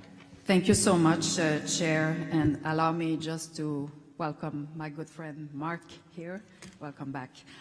So now, with respect to the status of the 3-year ministerial cycle of the sector of science and technology process, let me just say that as indicated in CIDI, the document CIDI/Doc 370/2022, the 3-year ministerial cycle for science and technology has been slightly delayed from the deadline set in the general guidelines for sectoral ministerial processes. And this is due essentially to the delay in the elections of the authorities of the MICITT, of the authorities of the Inter-American Committee on Science and Technology, as a result of the time it took to coordinate the agendas of the different ministries interested in presenting their candidacy for the MICITT. As you know, the MICITT authorities were elected at the CIDI meeting on August 30th, 2022, just a few months ago, Jamaica as chair and with 2 vice chairs, Peru and Chile. And now we have the planning meeting of the authorities of the Science and Technology Ministerial process, which will take place next week on November 2nd. So I should say that even we're asking for, of course, CIDI to approve this new revised schedule, a calendar of activities, but I should say that the activities, even though the election of the authorities did not take place until late August, did not stop. In fact, a number of activities took place in 2022 as a follow-up to the ministerial meeting, which was held in December 2021. Just to I know we have very limited time, but just to highlight a few activities. Prospecta Americas was on technology foresight, a seminar that brought together governments, scientists, academics, and private sector representatives. Took place in Hidalgo, Mexico. in May 2022.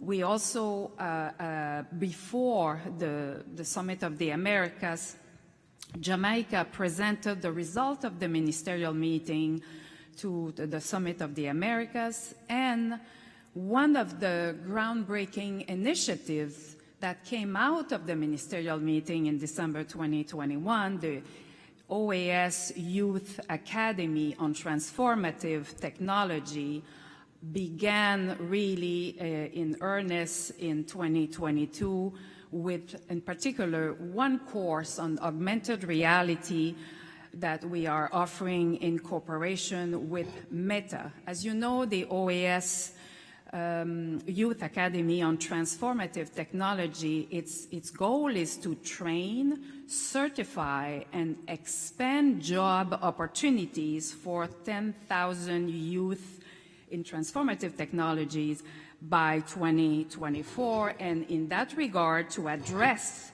the region's skills gap and workforce readiness to fill the jobs in the digital and innovation-driven economy. So this course that I just referred to with Meta, we are now at the, we just launched the 3rd level, and once the participant, those who are taking the course, once they are done with the 3rd level, they can actually take an exam, get certified, and will have access to the network of Meta, Facebook, to actually get a job in augmented reality. So, therefore, going back to the ministerial process per se, what is planned is that there will be the planning meeting next week, which will be followed by a meeting of the Committee on Policy to approve and get the feedback of member states on the work plan that would have been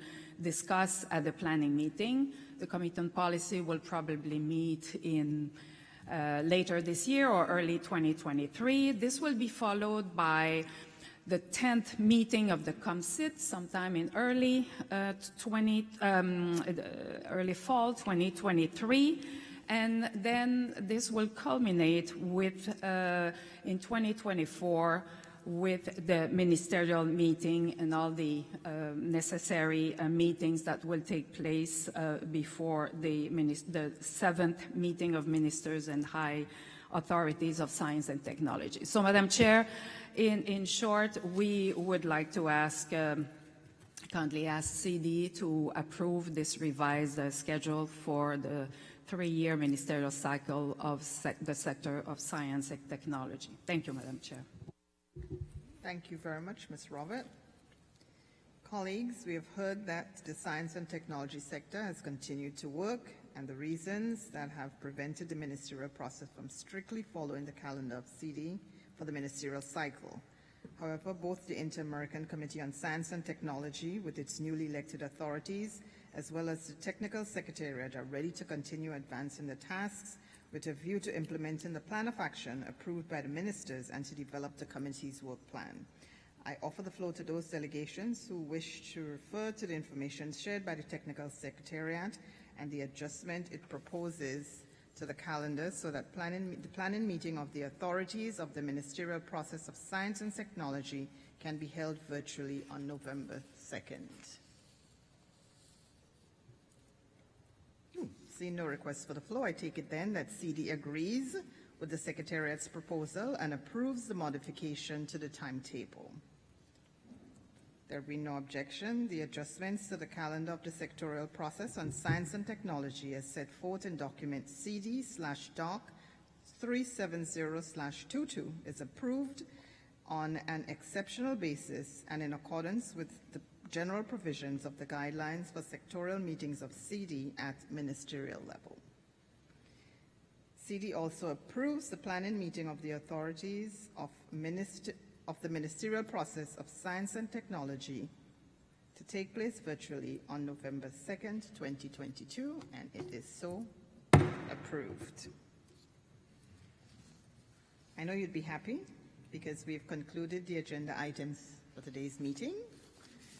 Therefore, I offer the floor to member states who wish to bring any matter to the attention of this council.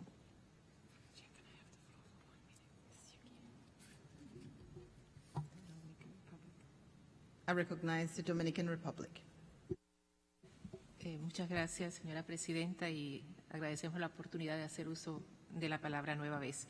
En esta ocasión queremos simplemente aprovechar este espacio para motivar a las delegaciones aquí presentes y a las que participan virtualmente para que sus ministros y altas autoridades de desarrollo social vengan a Santo Domingo a la Quinta Rendes, la cual se llevará a cabo, como usted bien ha señalado, el día 17 y 18 de noviembre del 2022 en la ciudad de Santo Domingo, capital de la República Dominicana. Este encuentro ofrecerá un espacio de diálogo en el que los ministros, ministras y altas autoridades de desarrollo social podrán discutir a fondo las problemáticas actuales, definir prioridades, articular acciones y estrategias concretas de cooperación para avanzar en el desarrollo social de la región y hacer eco a la vez del lema de la reunión de fortalecer la cooperación hemisférica hacia la reconstrucción resiliente y el desarrollo social sostenible de las Américas. Muchas gracias y las esperamos y los esperamos en Santo Domingo. Gracias, señora presidenta. Thank you for the reminder. I now offer the floor to the Executive Secretary. Thank you, Madam Chair, and I apologize for taking the floor a second time, but I neglected in my earlier intervention to introduce Dr. Ruben Contreras, who's joining the Sustainable Development Team. Ruben is an expert in so many of the areas that we are covering in sustainable development on climate and hydrology and geology and energy. So I'm so thrilled that we are trying to build a cadre of experts who can better serve member states. So Ruben, if you could please stand so member states could see who you are and to simply welcome you. Thank you. Thank you, Madam Chair. Thank you, and of course I join in welcoming you, sir. There being no further requests, or is the Dominican Republic still? No. I think that was just legacy. There being no other matter to consider, I thank you for your participation, and before adjourning this meeting, I want to say thank you wholeheartedly for attending the CIDI meetings this semester. It has been very, very dynamic, very informative, and I do not take that for granted. So thank you so much for those of you who are in the virtual room and those of you here as well. And with that, the meeting is adjourned.